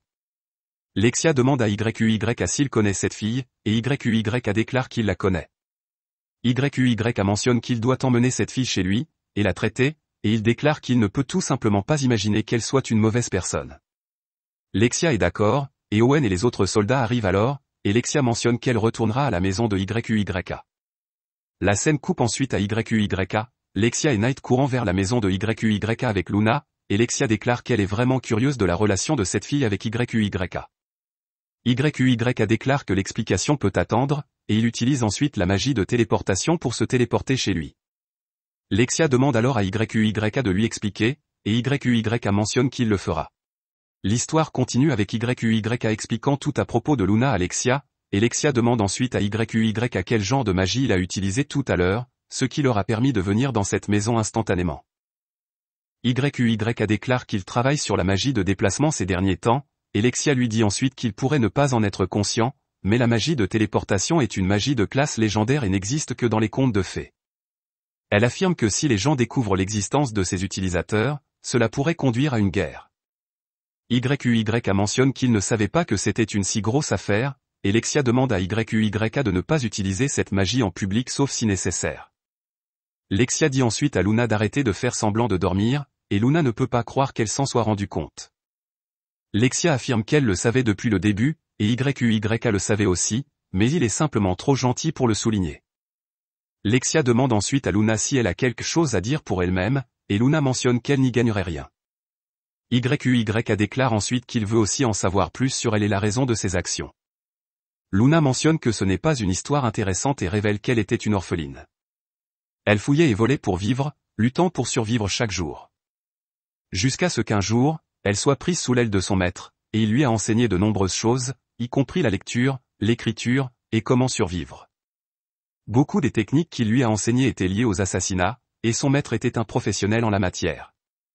Lexia lui demande si elle est membre de la Guilde Sombre, et elle explique que la Guilde Sombre est une organisation criminelle qui prend des demandes de toutes sortes de crimes. Luna mentionne qu'elle appartient à une Guilde Sombre, et elle déclare qu'elle a accompli d'innombrables assassinats, devenant rapidement connue sous le nom de chasseuse de têtes. Lexia pense même qu'elle a entendu parler de ce nom, et YUYA réalise que Knight était déjà au courant lorsqu'il a rencontré Luna pour la première fois. Luna explique ensuite qu'il y a quelques jours, elle a reçu une mission pour assassiner Lexia, et le résultat est sous leurs yeux. Luna mentionne qu'ils peuvent faire ce qu'ils veulent d'elle, et elle affirme qu'elle est déjà condamnée à mort pour avoir attenté à la vie de la princesse. YUYA s'inquiète alors pour elle. Luna affirme qu'ils ne se connaissent que depuis un certain temps, et YUYA mentionne qu'ils ont peut-être été ensemble pendant un court laps de temps, mais qu'il apprécie chaque seconde. Il déclare qu'il considère Luna comme son amie et lui demande de ne pas dire quelque chose d'aussi tragique. Luna affirme qu'il n'y a pas moyen de changer son avenir maintenant, et Lexia mentionne que, en tant que victime, elle a aussi son mot à dire. Luna se demande si Lexia va passer l'éponge, et Lexia affirme que, comme Luna n'a nulle part d'autre où aller, elle ferait aussi bien de la servir. Elle mentionne qu'elle l'embauchera comme garde du corps, expliquant que seule elle et YUYA savent qu'elle l'a attaqué et tant qu'il garde le silence, tout ira bien. Elle affirme même que même la guilde sombre ne pourra pas mettre la main sur la garde du corps de la princesse. Luna lui demande si elle est sûre de cela. Elle affirme qu'elle ne mérite pas de se tenir aux côtés de la princesse et affirme qu'elle a tué beaucoup de gens de ses propres mains. Elle pense que ses mains sont sales, mais Lexia affirme qu'elle ne lui semble pas sale, mais plutôt douce et belle. Elle se demande comment ses mains sont si douces, et Luna mentionne que c'est parce qu'elle a pris un bain dans le bain de YUYA. Luna essaie toujours de refuser l'offre de Lexia, et Lexia affirme que Luna a perdu le jeu en échouant à la tuer, et en tant que perdante, elle doit obéir aux ordres du vainqueur. Luna accepte alors d'être son garde du corps, et ailleurs, on voit que Owen et les autres soldats s'enfuient de certains monstres tout en essayant de retrouver Lexia. Les soldats pensent qu'ils devraient faire confiance à YUYA pour la sécurité de la princesse, et ils se retirent de la forêt. De retour chez YUYA, Lexia dit à Luna de l'appeler Lexia à partir de maintenant, et Luna est d'accord. Lexia se demande alors ce que Luna disait à propos du bain de YUYA, et Luna mentionne que YUYA a un bain portable qui peut vous récupérer de la fatigue, restaurer votre pouvoir magique et même embellir votre peau. En entendant cela, Lexia déclare qu'elle veut aussi prendre un bain, et elle mentionne qu'elle prendra un bain avec Luna. Elle demande à YUYA s'il veut se joindre à elle, mais YUYA refuse. La scène passe ensuite à Lexia et Luna prenant un bain, et Lexia demande à Luna si elle aime YUYA. Luna est gênée et déclare qu'ils ne sont que des amis. Lexia se demande ensuite si Luna aura un problème si elle épouse YUYA, et Luna affirme qu'elle ne peut pas faire ça. Lexia déclare que cela ne devrait pas la concerner si Luna est simplement son amie, et Luna affirme qu'il est vrai qu'elle admire YUYA en tant qu'amie en formation, mais elle n'est pas sûre si c'est tout. Lexia déclare qu'elle a décidé de lui déclarer la guerre, affirmant que Luna ne le réalise peut-être pas, mais elle est amoureuse de YUYA, et il en va de même pour elle. Elle mentionne que c'est un match, et la gagnante sera celle qui épousera YUYA en premier. Luna déclare qu'elle ne laissera pas Lexia lui prendre YUYA, et elles affirment qu'à partir de maintenant, elles seront des rivales en amour. Après le bain, YUYA mentionne qu'il préparera le dîner, mais Lexia insiste pour le faire elle-même. Elle essaie ensuite de couper les légumes, mais elle est incapable de les couper, et le couteau vole en direction de YUYA et Luna. Il pense que c'est dangereux de laisser Lexia cuisiner, et la scène coupe à Luna et Lexia essayant la nourriture cuisinée par YUYA. Elle pense que la nourriture est excellente, et Lexia s'accroche au bras de YUYA. En voyant cela, Luna mentionne qu'elle se remet encore de ses blessures, et elle demande à YUYA de la nourrir.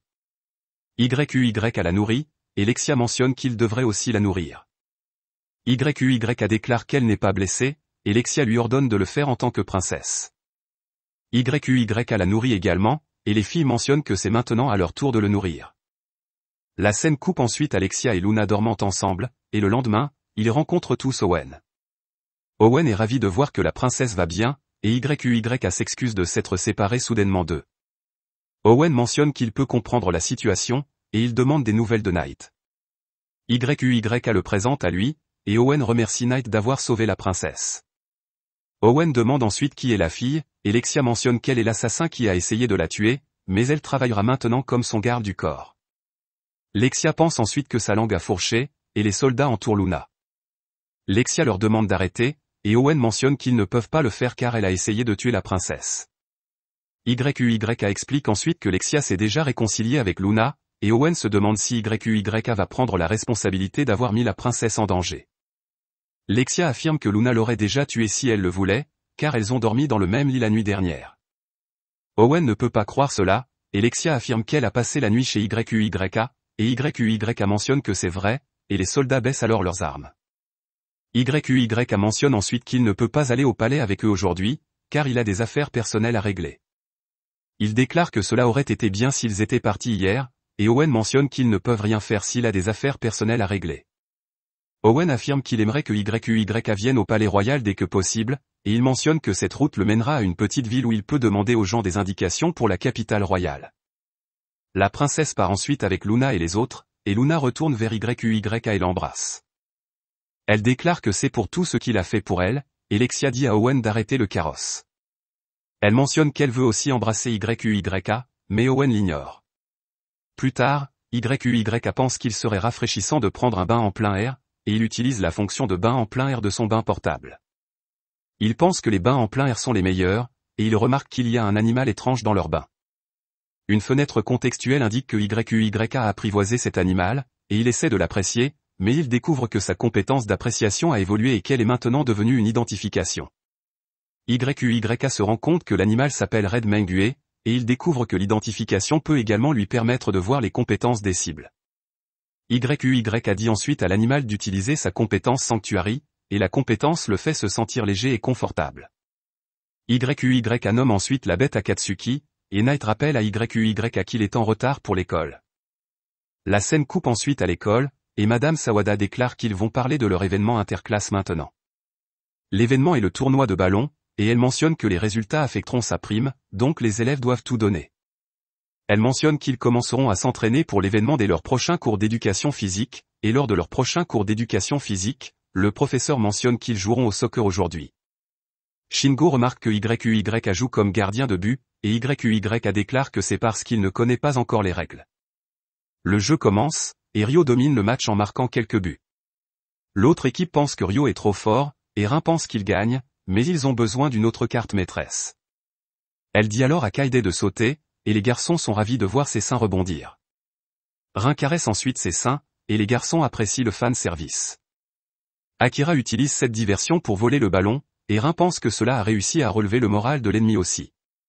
Akira va alors marquer un but, mais son but est arrêté par YUYA, et YUYA se demande ce qu'il doit faire ensuite. Ryo affirme qu'il suffit de le lancer aussi loin que possible, et YUYA lance le ballon dans le but de l'autre équipe. Cela surprend tout le monde, et la scène coupe au groupe de YUYA décidant des jeux auxquels ils participeront avec un jeu de pierre-papier-ciseaux. On voit ensuite que le chef de l'agence de mannequins a enfin retrouvé la trace de YUYA. L'histoire continue, et nous voyons que YUYA a choisi le ping-pong comme son jeu pour le tournoi de jeux de balle. Il déclare qu'il n'est pas sûr de pouvoir le gagner, mais qu'il fera de son mieux, puis sort de l'école. Dehors, un homme s'approche de lui et mentionne qu'il est là pour inviter YUYA dans le monde du spectacle. YUYA décline l'offre, et Shingo se demande s'il va vraiment laisser passer une chance comme celle-ci. Il déclare que YUYA pourrait rencontrer des acteurs de doublage populaires et d'autres personnes célèbres s'il accepte, et YUYA déclare qu'il est reconnaissant pour l'offre, mais s'il l'accepte maintenant, il ne pourra pas s'en sortir sans bonne raison, et pour l'instant, il veut simplement profiter de sa paisible vie lycéenne. La présidente de la société demande alors à son employé pourquoi un jeune homme comme YUYA n'est pas enthousiaste à l'idée de faire carrière dans le show business. Miyu sort alors de la voiture et dit à la présidente de ne pas trop forcer YUYA. Shingo se demande ce qu'une mannequin populaire comme Miyu fait ici, et il demande à YUYA s'il la connaît. YUYA déclare qu'il l'a rencontrée une fois auparavant, et l'homme montre ensuite à Shingo et Ryo la copie du magazine qui sera en vente demain. En voyant cela, ils ne peuvent pas croire que YUYA a travaillé avec Miyu, et YUYA déclare que c'est simplement arrivé. Miyu s'excuse alors pour la présidente insistante, et la présidente demande à Miyu de l'aider à persuader YUYA, car c'est pour cela qu'elle est là. Kaori arrive alors en courant pour rattraper un prospectus volant pour le tournoi de balle, et YUYA le ramasse pour elle. Il lui demande si elle fait des courses pour le conseil étudiant, et il déclare qu'elle travaille dur comme d'habitude. La présidente de la société vérifie alors le prospectus, et elle pense qu'elle va s'infiltrer pendant le tournoi de jeux de balle, et ils pourront travailler sous prétexte de rédiger un article spécial pour prendre des photos de YUYA et les envoyer à l'éditeur. Elle se rend ensuite au bureau du directeur pour obtenir la permission, et la scène coupe à YUYA combattant des monstres dans un autre monde. Il se bat contre une créature morte vivante, et il la vainc en collaborant avec Knight et Akatsuki. Il pense qu'il doit combiner sa magie avec ses compétences au sabre pour améliorer sa force, et il se demande s'il peut devenir plus fort que cela par lui-même. Il tente ensuite de s'enfoncer plus profondément dans la forêt et remarque un arbre robuste au cœur de la forêt. Il constate que l'arbre s'appelle arbre à écorce dure et qu'il est presque impossible de le couper sans utiliser la magie spirituelle des elfes ou les techniques secrètes des nains. Il tombe ensuite sur un sanglier, et le sanglier l'attaque. YUYA remarque que c'est un sanglier en mithril de niveau 10, et il observe que ses statistiques sont hors normes. Il tente de récupérer en buvant une potion, mais le sanglier ne le laisse pas boire, et YUY a dit alors à Knight et à Katsuki de s'échapper pendant qu'il occupe le sanglier. La divinité des coups de pied arrive alors et donne un coup de pied au sanglier pour sauver YUYA. Il tue ensuite le sanglier d'un seul coup de pied, et YUYA remarque que le coup de pied a également détruit l'arbre à l'écorce dure robuste. YUYA vérifie ensuite les statistiques du lapin et remarque qu'il est extrêmement fort. Il le remercie pour son aide, et la divinité des coups de pied leur demande à tous les trois de lui montrer leur coup de pied. YUYA se demande comment le lapin peut parler, et Akatsuki commence à montrer son coup de pied, mais son corps n'est pas adapté au coup de pied.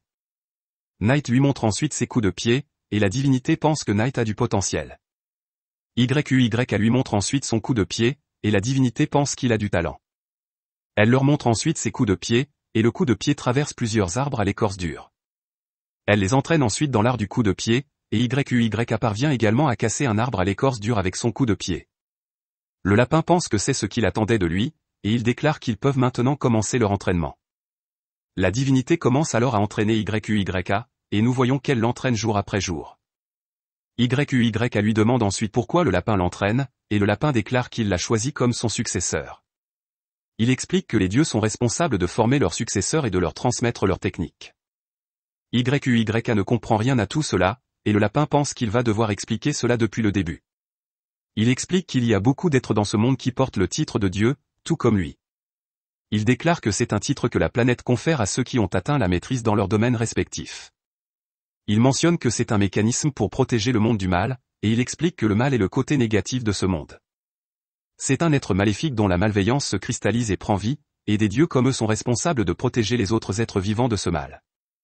YUYA demande alors au lapin s'il est autorisé à refuser de devenir son successeur, et la divinité déclare qu'il peut refuser, mais cela perturbera l'équilibre du monde à l'avenir. Le lapin mentionne qu'ils devront combattre le mal à l'avenir et plus ils auront d'alliés, plus ils pourront sauver de vies. Il mentionne qu'il a choisi YUYA comme candidat à sa succession car il a du potentiel, et il demande à YUYA s'il est prêt à hériter du titre de Dieu. YUYA déclare qu'il refusera l'offre, mais il doit quand même être assez fort pour protéger tous ceux qu'il a rencontrés dans ce monde. Le lapin mentionne ensuite qu'il devrait pratiquer, et il déclare que si YUYA ne veut pas être enseigné gratuitement, il peut lui apprendre un peu de magie. YUYA est surpris par cela, et le lapin explique que la barrière autour de la maison de YUYA est exceptionnelle car elle n'accueille que des compagnons amicaux, et il aimerait beaucoup apprendre la magie d'un mage d'un tel calibre. YUYA pense que cette barrière est venue avec la maison qu'il a héritée du sage, et il dit au lapin qu'il attend avec impatience d'apprendre de lui, et il se serre ensuite la main pour devenir maître et apprenti l'un de l'autre.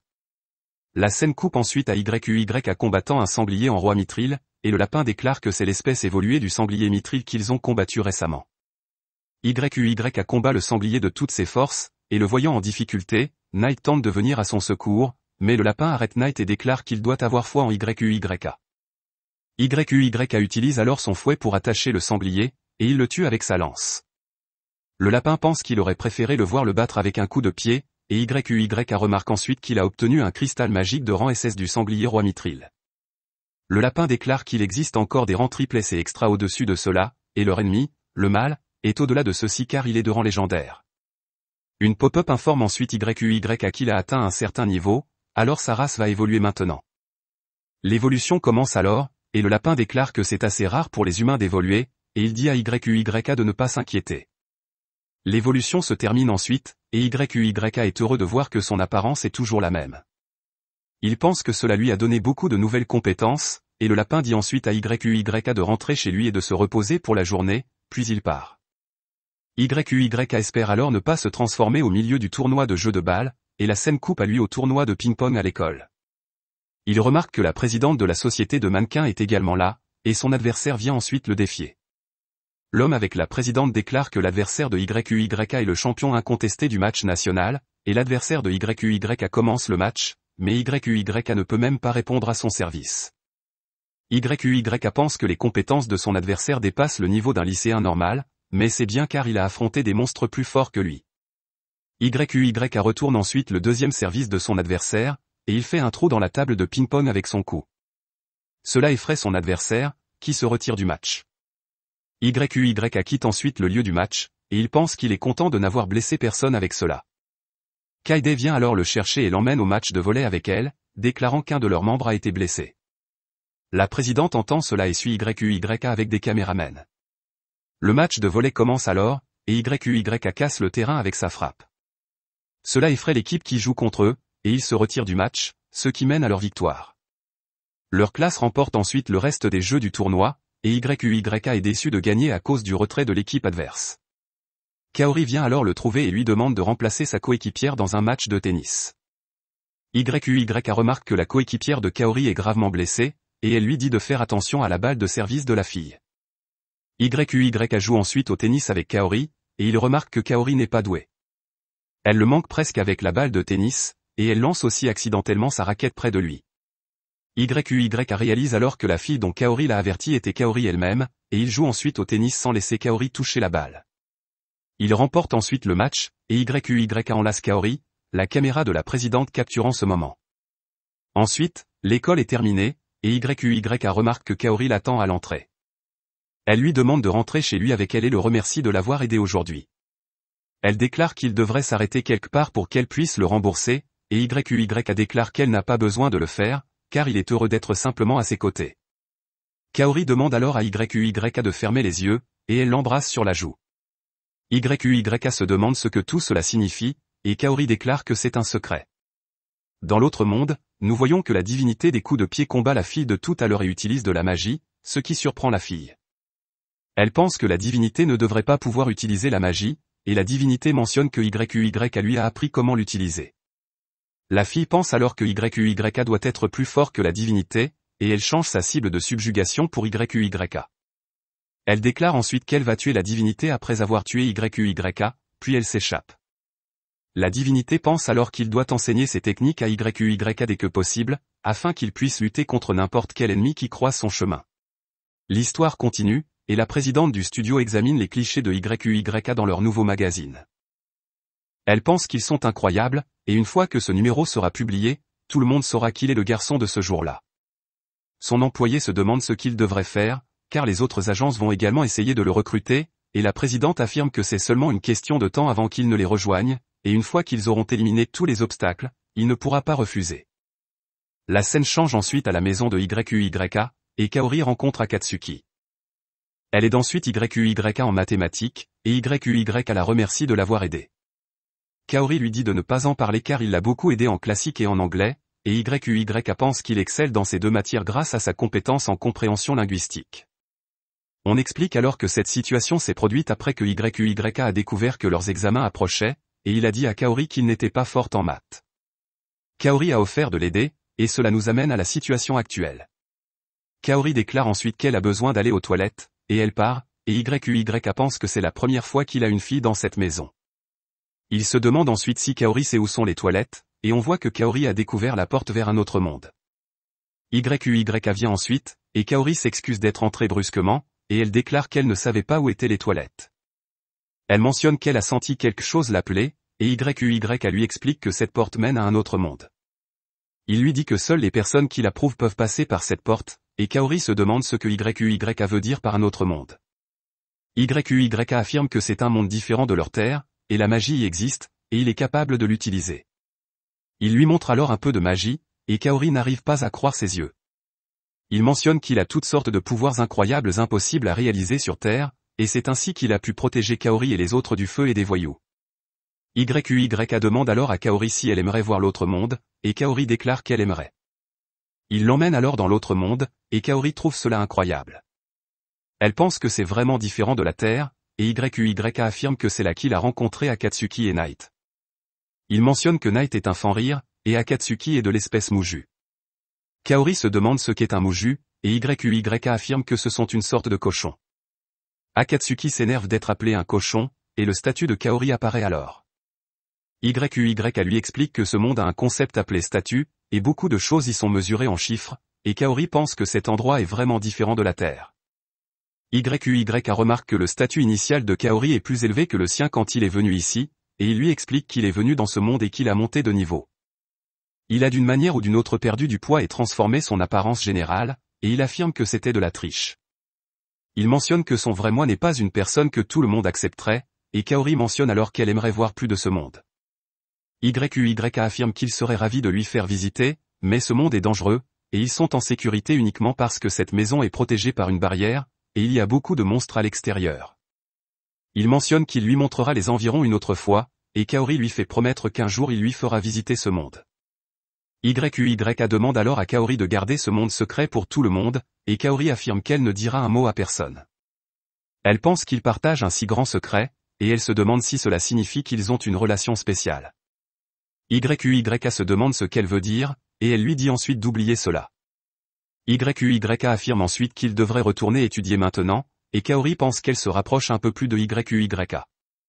La scène coupe ensuite à la capitale royale, et Lexia affirme qu'elle est revenue. Le roi demande alors à Owen où est l'homme du territoire du grand démon, et Owen affirme que beaucoup de choses se sont passées et son emploi du temps a changé. Le roi se demande si cela a quelque chose à voir avec l'apparition de cette fille, et Luna affirme que c'est parce qu'elle a tenté d'assassiner la princesse Lexia. Elle mentionne qu'elle a échoué, et le roi lui demande pourquoi elle est toujours en vie. Il affirme que l'échec de sa mission devrait signifier la mort, et Luna affirme qu'elle était déterminée à mourir, et le roi tente de l'attaquer, mais elle l'arrête avec ses fils. Lexia demande ensuite à son père ce qu'il fait à Luna, et elle affirme qu'elle déteste cette partie de lui. Le roi est choqué d'entendre cela, et Lexia explique qu'elle est celle qui a empêché Luna de se tuer et a décidé d'en faire sa garde du corps. Elle se demande s'il ne fait pas confiance à sa décision, et le roi reconnaît alors Luna comme la garde du corps de Lexia. La scène coupe ensuite au roi parlant à Owen en privé, et il affirme que Luna semble être très douée. Owen mentionne qu'elle était appelée la chasseuse de tête dans la guilde noire, et le roi se demande s'il y a quelque chose entre elle et l'homme du territoire du grand démon. Owen affirme que c'est YUYA qui l'a attrapée, et il a même emmené Luna et Lexia chez lui. Le roi s'énerve en entendant que Lexia est allée chez un homme, et il commence à détruire les meubles de la pièce. Il affirme qu'il ne permettra pas à YUYA d'aller aussi loin même s'il est celui qui a sauvé sa fille. Il mentionne qu'il le tuera, et Owen affirme que cela ne sera pas nécessaire.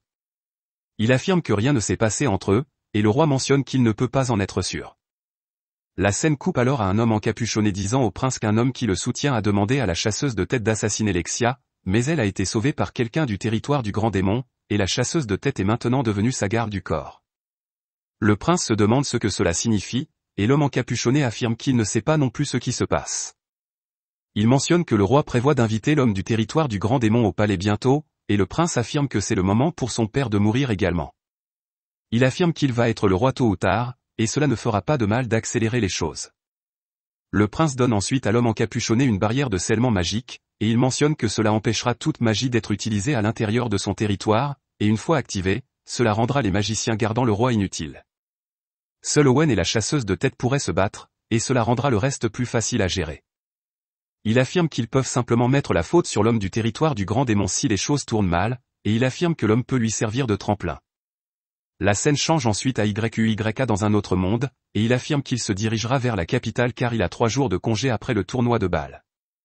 YUYA chasse alors un mouton endormi en chemin, et il obtient un lit paradisiaque comme objet de butin. Il découvre que c'est un objet de butin rare qui offre un sommeil confortable et augmente la force physique et magique de quelqu'un pendant son sommeil. YUYA arrive alors dans sa première ville dans un autre monde, et il pense qu'il doit acheter quelques objets, mais il n'a pas la monnaie de ce monde. Il se rend ensuite à la guilde des marchands, et il montre son identification. Le maître de guilde demande à YUYA ce qu'il aimerait vendre, et YUYA lui montre des épices de son monde. Le maître de guilde affirme qu'il n'a jamais vu du sel et du poivre de cette qualité auparavant, et il affirme qu'il paiera à YUYA 100 pièces d'or pour cela. YUYA lui demande combien c'est, et il affirme qu'il est nouveau dans ce pays, donc il n'est pas familier avec la valeur de l'argent ici. Le maître de guilde explique que 5 pièces d'or suffisent pour qu'une famille de 4 personnes vive pendant un an, et il donne ensuite à YUYA une carte de guilde. Il mentionne que cela servira d'identification, et YUYA lui demande ensuite comment il peut se rendre à la capitale. Le maître de guilde affirme qu'il peut prendre un carrosse tiré par des chevaux depuis la porte arrière de la ville, et la scène coupe à YUYA se rendant à la capitale en carrosse. YUYA arrive alors à la capitale, et il pense que cette ville est encore plus animée que la précédente. Il remarque ensuite le château, et YUYA devient nerveux en sachant qu'il doit se rendre dans un endroit aussi grand. YUYA se rend ensuite au château, et il présente Akatsuki à Owen. Owen affirme qu'il est surpris que YUYA puisse venir si rapidement, et YUYA lui demande où il se dirige. Owen affirme qu'ils vont avoir une audience avec le roi, et YUYA mentionne que sa tenue n'est pas adaptée à cela, et il ne connaît pas non plus l'étiquette. Owen affirme que YUYA n'a pas besoin de s'inquiéter car ce n'est pas une audience officielle, et YUYA rencontre le roi. Le roi lui demande s'il est le gentleman qui a sauvé Lexia et à qui Lexia a proposé, et YUYA affirme que c'est le cas. Le roi affirme ensuite qu'il n'est pas un gentleman, mais un bâtard qui a séduit sa fille, et Owen demande au roi de se comporter car ils sont en audience. Le roi affirme que Owen est son subordonné, donc il ne devrait pas lui répondre, et Lexia demande ensuite au roi de procéder à l'audience. Le roi se présente alors comme Arnold, et YUYA se présente également, ainsi que ses animaux de compagnie. Le roi est alors déçu de voir que YUYA n'a pas apporté de cadeau pour Lexia, et YUYA affirme que cela ne lui est pas venu à l'esprit, puis il offre le lit paradisiaque à Lexia. Le roi se met en colère en voyant cela, et il tente d'attaquer YUYA, mais Owen l'arrête, et il mentionne que YUYA n'est pas de ce pays, donc il ne connaît pas les coutumes ici. Owen explique alors à YUYA que donner un lit à une personne du sexe opposé est considéré comme une demande en mariage dans ce pays, et YUYA pense qu'il a fait une erreur. Le roi tente ensuite d'attaquer YUYA, et des assassins apparaissent. Les mages dans la pièce attaquent les assassins, mais les assassins utilisent la barrière de scellement magique rendant leur magie inutile. Ils tentent ensuite de tuer le roi et Lexia, mais YUYA les élimine tous à main nue. Lexia enlace ensuite YUYA, et elle affirme qu'il est génial, et le roi se met en colère en voyant cela. Lexia réprimande ensuite son père d'avoir levé son épée sur son sauveur, et Owen trouve le blason du prince Rhaegar après avoir fouillé les assassins. Owen demande ensuite à YUYA de prêter sa force à leur royaume, et il mentionne que tout le royaume est en danger. Owen affirme que YUYA n'a pas besoin de s'inquiéter car ce n'est pas une audience officielle, et YUYA rencontre le roi. L'histoire continue et tous les soldats du château découvrent que le roi et la princesse Lexia ont été attaqués par le prince Rhaegar, et le roi est entré dans ses appartements sans dire un mot. YUYA tente ensuite de se rendre dans la chambre de Lexia, mais Lexia sort de sa chambre et déclare qu'il devrait explorer la capitale royale. Elle mentionne qu'elle aimerait montrer à YUYA les environs, et Luna dit à Lexia qu'elle ne peut pas se promener librement dans cette situation. Lexia déclare que son frère ne lui enverra pas de nouveaux assassins parce que cela reviendrait à révéler sa position. Luna mentionne que cela ressemble simplement à une excuse pour qu'elle puisse sortir librement, et Lexia déclare que c'est le cas. Luna mentionne ensuite qu'elle peut montrer à YUYA la ville à la place, et Lexia déclare que Luna veut simplement être seule avec YUYA. Owen arrive alors et mentionne qu'il montrera à YUYA la ville pendant que les filles restent au château, mais les filles rejettent cette idée. La scène passe ensuite à Lexia et Luna se promenant dans la ville avec YUYA, Owen les suivant de derrière. Lexia déclare ensuite qu'ils devraient aller dans un magasin de bijoux, et Luna mentionne qu'ils devraient visiter la forge. Les filles se disputent alors sur le lieu à visiter, et YUYA remarque qu'Owen les suit. Les autres personnes remarquent ensuite YUYA et pensent qu'il pourrait être un noble d'ailleurs, car sa tenue et son attitude sont élégantes. YUYA pense qu'il ne peut pas détecter de présence malveillante en ville, et le groupe passe devant la guilde des aventuriers. YUYA est curieux de la guilde et s'arrête devant. Luna se demande s'il est intéressé par la guilde, et YUYA déclare qu'il s'est inscrit à la guilde des marchands il y a quelque temps, mais qu'il est plus habitué à combattre des monstres qu'à faire du commerce. Luna déclare qu'il devrait s'inscrire comme aventurier. Elle mentionne que c'est plus pratique de s'inscrire à la guilde des aventuriers, car YUYA pourra y vendre les parties de monstres et les matériaux pour gagner de l'argent supplémentaire. Lexia trouve que c'est une excellente idée, et elle peut imaginer YUYA travaillant comme aventurier. Luna mentionne ensuite qu'elle va s'inscrire avec lui, et Lexia déclare que Luna ne peut pas le faire car elle est sa garde du corps. Luna mentionne qu'elle n'est pas obligée d'être constamment à ses côtés, et elle déclare qu'elle veut avoir d'autres moyens de gagner de l'argent. Ils entrent ensuite dans la guilde, et Lexia déclare qu'elle ne leur permettra pas de s'inscrire seule. Luna mentionne qu'ils ne prendront probablement pas les mêmes quêtes car ils seront tous les deux occupés, et Emilia, la réceptionniste, leur remet les formulaires d'inscription. YUYA se demande s'il doit inscrire également ces monstres, et Emilia déclare que ce ne sera pas nécessaire. YUYA remplit le formulaire et se demande ce qu'il devrait écrire dans la section des attributs magiques. Il pense qu'il ne devrait probablement pas écrire qu'il peut utiliser tous les attributs, car le sage lui a dit de ne pas révéler sa richesse de pouvoir aux autres, et il pense qu'il doit aussi cacher sa magie de transfert. Il pense ensuite qu'il écrira le feu, le vent et l'eau, car ce sont les trois qu'il utilise le plus, et il demande à Emilia ce qu'il doit remplir dans la section de la quantité de puissance magique. Emilia mentionne qu'ils doivent entrer la puissance magique qu'ils ont, et elle sera mesurée par ce cristal. YUYA se demande s'il ne peut pas simplement écrire la puissance magique de sa fiche, et Emilia déclare qu'il ne peut pas, car de nombreuses personnes cachent leurs véritables compétences, et pour éviter de fausses déclarations, ils utilisent ce cristal qui peut changer de couleur selon la puissance magique d'une personne. Luna fait alors briller le cristal en jaune avec son test, puis c'est au tour de YQYA, mais le cristal ne peut pas contenir sa puissance magique et se brise. Tout le monde dans la guilde est surpris de voir cela, et Emilia ne peut pas croire que YQYA ait autant de puissance magique.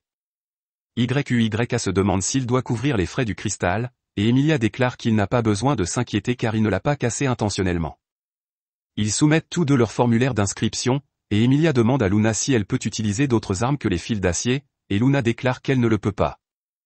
Emilia remarque ensuite que YQYA peut utiliser 3 attributs magiques différents, et YQYA se demande si c'est étrange.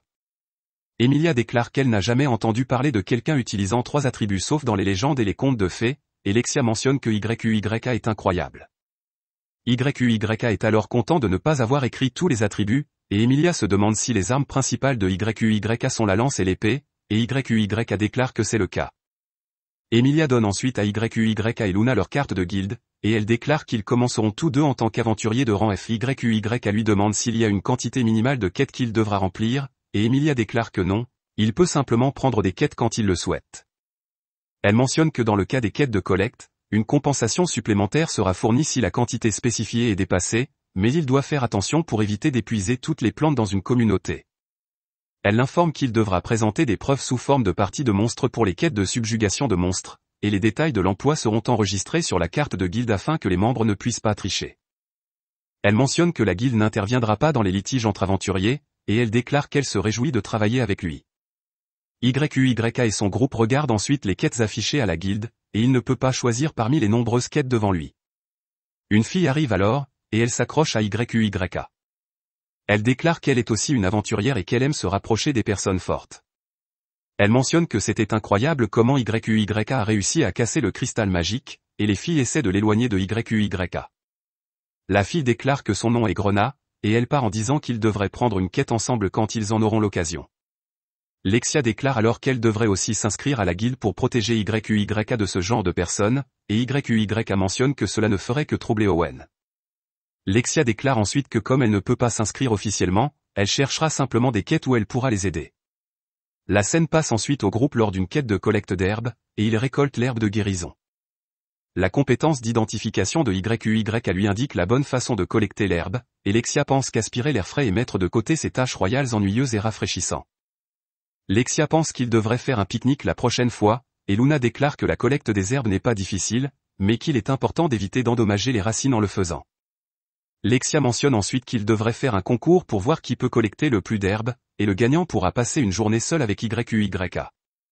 Les filles vont alors chercher les herbes, et Luna dit à Lexia de ne pas en collecter trop, car Emilia les a avertis à ce sujet. Owen leur dit ensuite qu'ils ont localisé le prince Rhaegar, et il demande à YQYA de leur donner un coup de main. YQYA monte alors à cheval, et ils disent aux filles de rentrer au château. Ils partent ensuite, et YQYA se rappelle qu'Owen lui a demandé de l'aider à gérer cette situation car les assassins sont très compétents et il pourrait ne pas être en mesure de les gérer si des circonstances imprévues surviennent. Owen lui a dit qu'ils doivent empêcher le prince de s'échapper, et en ce moment, le prince a établi une planque pour rester isolé. La scène passe ensuite au groupe à la planque, et il remarque que c'est calme. Owen pense que le prince a peut-être déjà été appréhendé par les personnes qui les ont précédés, et ils entrent dans la maison. Il remarque que le prince a pris un soldat en otage, et il demande à tout le monde de rester à distance. YQYA libère ensuite l'otage avec l'aide de Knight, et le prince tente de combattre les soldats, mais il se fait encercler. Les soldats lui demandent de se rendre, mais le prince n'écoute pas et tente de se battre, mais cela ne fonctionne pas. Ne voyant aucune autre solution, le prince demande aux soldats de rester à distance tout en se servant de lui comme otage, et YQYA l'empêche de passer à l'acte. YQYA appréhende ensuite le prince en travaillant avec Knight et Akatsuki, et Owen déclare que YQYA a des compagnons fiables. Les soldats tentent alors d'emmener le prince, mais la fille aux cheveux blancs revient. Le prince pense qu'elle est là pour le sauver, mais la fille déclare qu'elle n'a plus besoin de lui car il a échoué. Le prince mentionne que son objectif était de le couronner roi pour gagner une position plus élevée, et elle ne peut pas y parvenir sans lui. La fille déclare que son objectif réel était de le faire roi et de déclencher des guerres de tous côtés, et de tuer autant de personnes que possible. La fille déclare ensuite qu'elle va le tuer maintenant, mais elle est arrêtée par quelqu'un qui lui tire une flèche. YQYA pense que quelqu'un est à l'extérieur de la maison, et la fille attaque tout le monde dans la pièce. YUYA se demande pourquoi elle fait quelque chose comme ça, et la fille déclare que son objectif final est d'éliminer tous les êtres humains. YUYA utilise alors sa magie du vent pour repousser les flèches de la fille, et Owen remercie YUYA pour cela. Entendant cela, la fille se demande si ce garçon est YUYA, et elle pense qu'elle a de la chance de le rencontrer, mais elle devra utiliser le pouvoir du mal pour le combattre. Elle déclare qu'elle est trop physiquement épuisée à cause de ce combat, et elle n'a pas d'autre choix que de battre en retraite temporaire. Owen déclare qu'il ne la laissera pas partir, et la fille utilise une flèche pour attaquer Owen avant de partir. YUYA se demande alors qui est cette fille, et la scène passe à Kaori sonnant à la porte de la maison de YUYA, mais personne ne lui répond, et elle s'en va. L'histoire continue, et YUYA et les autres sont maintenant au palais. Lexia pense qu'elle n'aurait jamais pensé qu'il y avait une autre personne aussi forte que YUYA. Elle déclare qu'elle est heureuse de voir que YUYA va bien, et Owen arrive alors. Il mentionne qu'ils vont avoir une réunion pour décider de ce qu'ils vont faire avec le prince Rhaegar, et il veut que YUYA participe à la réunion. La scène passe ensuite à tout le monde lors de la réunion, et les soldats retirent le masque et la chemise de Rhaegar. On voit alors que Rhaegar a des blessures sur tout le corps, et en voyant le regard dans les yeux de Lexia, Rhaegar se demande si elle le prend en pitié. Rhaegar mentionne que tout est de sa faute, et il explique qu'il en est arrivé là à cause de l'explosion magique de Lexia. Le roi Arnold mentionne que les blessures que Rhaegar a subies de la part de Lexia auraient déjà dû guérir, et Rhaegar déclare qu'elles ont guéri, mais grâce à l'énorme quantité de magie de Lexia, son corps a commencé à devenir incontrôlable, et la seule façon de le calmer était de le détruire. Son corps actuel est le résultat de cela, et il mentionne que son père doit avoir été au courant de sa souffrance, et il lui demande pourquoi il ne l'a pas aidé. Le roi mentionne qu'il n'a aucun moyen de traiter la condition de Rhaegar, et Rhaegar se demande si c'est pourquoi son père l'a tenu isolé. Il mentionne que l'isolement du château a alimenté en lui un désir incontrôlable d'anéantir Lexia, et il affirme que personne ici ne peut comprendre ce que ça fait d'être considéré comme répugnant et indigne d'être vu en public. Ils ne peuvent même pas imaginer le tourment qu'il endure, et YUYA pense que Rhaegar est comme il l'était autrefois. Rhaegar mentionne alors qu'il n'y a plus de sens à sa vie, et il leur demande de le tuer. YUYA déclare alors qu'il y a quelque chose qu'il veut essayer, et il sort sa potion de guérison. Il fait boire la potion à Rhaegar, et les autres se demandent ce que YUYA essaie de faire. La potion guérit alors toutes les blessures de Rhaegar, et tout le monde est surpris de voir cela. Rhaegar regarde ensuite dans le miroir et remarque que toutes ses blessures ont disparu. YUYA mentionne alors qu'il ne sait pas ce qui se passe, mais si la blessure était la cause de ce problème, alors il existe des médicaments qui peuvent la guérir. Il mentionne que ce médicament s'appelle l'herbe panacée, et tout le monde est surpris d'entendre cela. Les soldats vérifient alors que c'est bien la vraie chose, et YUYA pense qu'il a lu dans la description de l'herbe que c'était une plante légendaire. Le roi s'excuse auprès de YUYA de lui avoir fait utiliser un objet aussi précieux, et YUYA mentionne que le roi n'a pas besoin de s'inquiéter car il en a beaucoup qui poussent dans sa cour. Le prince mentionne ensuite que même si ses blessures sont guéries, cela ne sert à rien, car il sera toujours condamné à mort. Lexia demande alors au roi en quoi consiste le péché de son frère, et le roi mentionne que Rhaegar a tenté de tuer Lexia. Lexia déclare qu'elle pardonnera à Rhaegar pour cela, et Rhaegar mentionne que ce n'est pas si simple. Lexia déclare que si, et qu'il ne devrait y avoir aucun problème si la victime pardonne ses actions.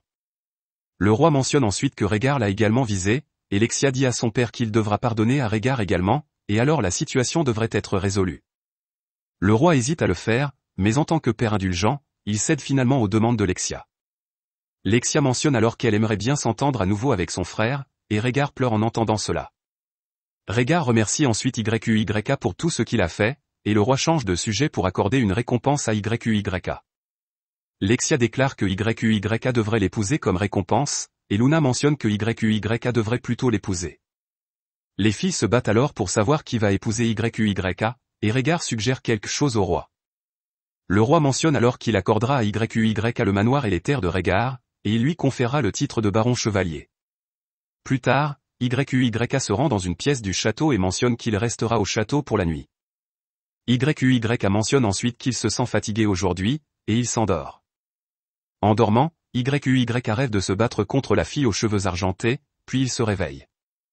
La scène passe ensuite à YUYA à l'école, et après la fin des cours, les amis de YUYA l'invitent à sortir avec eux, mais YUYA refuse en disant qu'il a quelque chose d'important à faire. Kaori essaie également d'arrêter YUYA, mais YUYA part en disant qu'il est pressé. En chemin, YQYA se souvient de ce que Régard lui a dit quand il lui a demandé des détails sur la fille aux cheveux argentés. Régard lui a dit qu'il ne connaît aucun détail sur la fille, car il a simplement rencontré la fille par l'intermédiaire de la guilde sombre, et en fin de compte, il s'est retrouvé manipulé. YQYA se souvient ensuite que la fille parlait du pouvoir du mal, et il pense que le lapin lui a aussi parlé de cela. La scène passe ensuite à YQYA s'entraînant dans le territoire du grand démon pour affronter la fille, et il pense qu'il pourrait devoir affronter les forces du mal la prochaine fois. Il pense que le lapin pourrait connaître une manière de la vaincre, mais pour l'instant, il doit se préparer autant que possible pour combattre les forces du mal.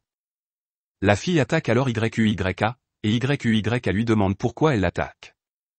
La fille mentionne que YQYA sera un obstacle à ses plans, et elle a aussi besoin de se venger. YQYA cache ensuite Akatsuki, et il déclare qu'il ne comprend pas ce que la fille raconte, et il mentionne qu'il lui demandera les détails après l'avoir vaincue. Pendant ce temps, dans l'autre monde, Kaori sonne à la porte de YQYA, mais personne ne répond et elle remarque que la porte de la maison de YQYA est ouverte. Kaori entre alors et elle entre dans l'autre monde. Elle ne peut pas trouver YQYA nulle part, et elle se souvient que YQYA lui a dit de ne pas sortir de la maison car il y a des monstres dans la forêt. Kaori entend alors des bruits de combat au loin, et la fille attaque YQYA. YQYA lui demande alors ce qu'il a fait pour mériter sa vengeance, et la fille déclare que YQYA n'a pas besoin de le savoir, et elle l'attaque. YQYA esquive, et la fille l'attaque à nouveau. YQYA et Night la combattent ensemble, et la fille pense que YQYA est puissant, et elle pense qu'elle doit le supprimer à la racine. La fille attaque ensuite YQYA, et YQYA esquive. Kaori vient alors, et la fille remarque Kaori. La fille essaie ensuite d'attaquer Kaori, mais YQYA la protège, et la fille utilise cette opportunité pour coincer YQYA. YQYA n'a pas de moyen de sortir de cette situation, et la fille l'attaque, mais le lapin apparaît à la dernière minute et sauve YQYA. Le lapin mentionne qu'il a fait des recherches, et il appelle la fille par le nom de Yuti. Yuti se demande comment le lapin connaît son nom, et le lapin déclare qu'elle doit être la successeur de la divine archère assassinée. Yuti mentionne alors qu'elle va venger son maître et se venger de ce monde. Le lapin déclare que ce n'est pas ce que son maître voudrait pour elle, et Yuti déclare qu'elle n'a pas besoin d'entendre cela de quelqu'un qui ne fait rien jusqu'à ce que le mal apparaisse dans leur monde. Elle mentionne que son maître protège les humains depuis de nombreuses années, mais finalement, l'humanité l'a trahi, et ils l'ont tué. Le lapin déclare ensuite que c'est leur contrat en tant qu'être divin de protéger le monde du mal, et ils ne peuvent pas rompre ce contrat, et ils ne peuvent pas non plus utiliser les techniques divines pour détruire le monde. Yuti déclare qu'elle se moque de tout cela, car elle a simplement hérité des compétences de son maître, et non de son titre de divin. Yuti les attaque, et le lapin dit à YQYA d'utiliser ses jambes.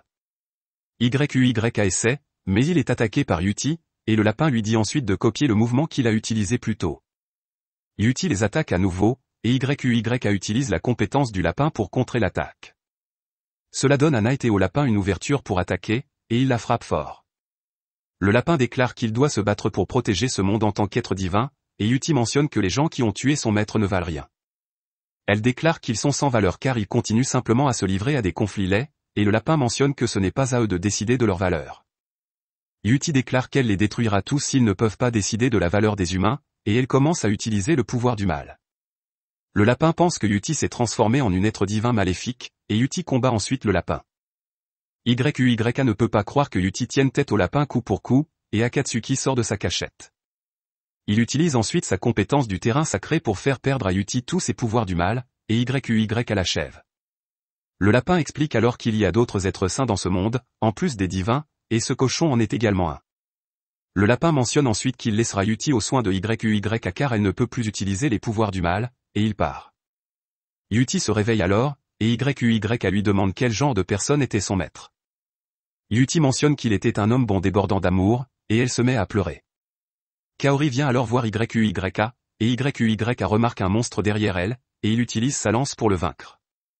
Cela surprend Kaori, et YQYA déclare que c'est sa vie normale. Il mentionne qu'il peut tuer ses adversaires facilement même s'ils sont des monstres, et il demande à Kaori si elle a peur de lui maintenant. Kaori déclare qu'elle ne pourra jamais avoir peur de lui, et elle mentionne que rien n'a changé depuis la première fois où YQYA l'a aidé. La scène passe ensuite à Kaori rencontrant Lexia, Luna et elles deviennent toutes amies, et elles prennent même un bain ensemble. Plus tard, YQYA se réconcilie également avec ses frères et sœurs plus jeunes, et Yuti entre à l'école de YQYA en tant que nouvel élève, marquant ainsi la fin de la première saison. Merci d'avoir regardé. N'oubliez pas d'aimer et de partager la vidéo si vous l'avez appréciée, et assurez-vous d'appuyer sur le bouton d'abonnement et d'activer la cloche de notification pour continuer à recevoir les nouvelles mises à jour sur les récapitulatifs d'anime.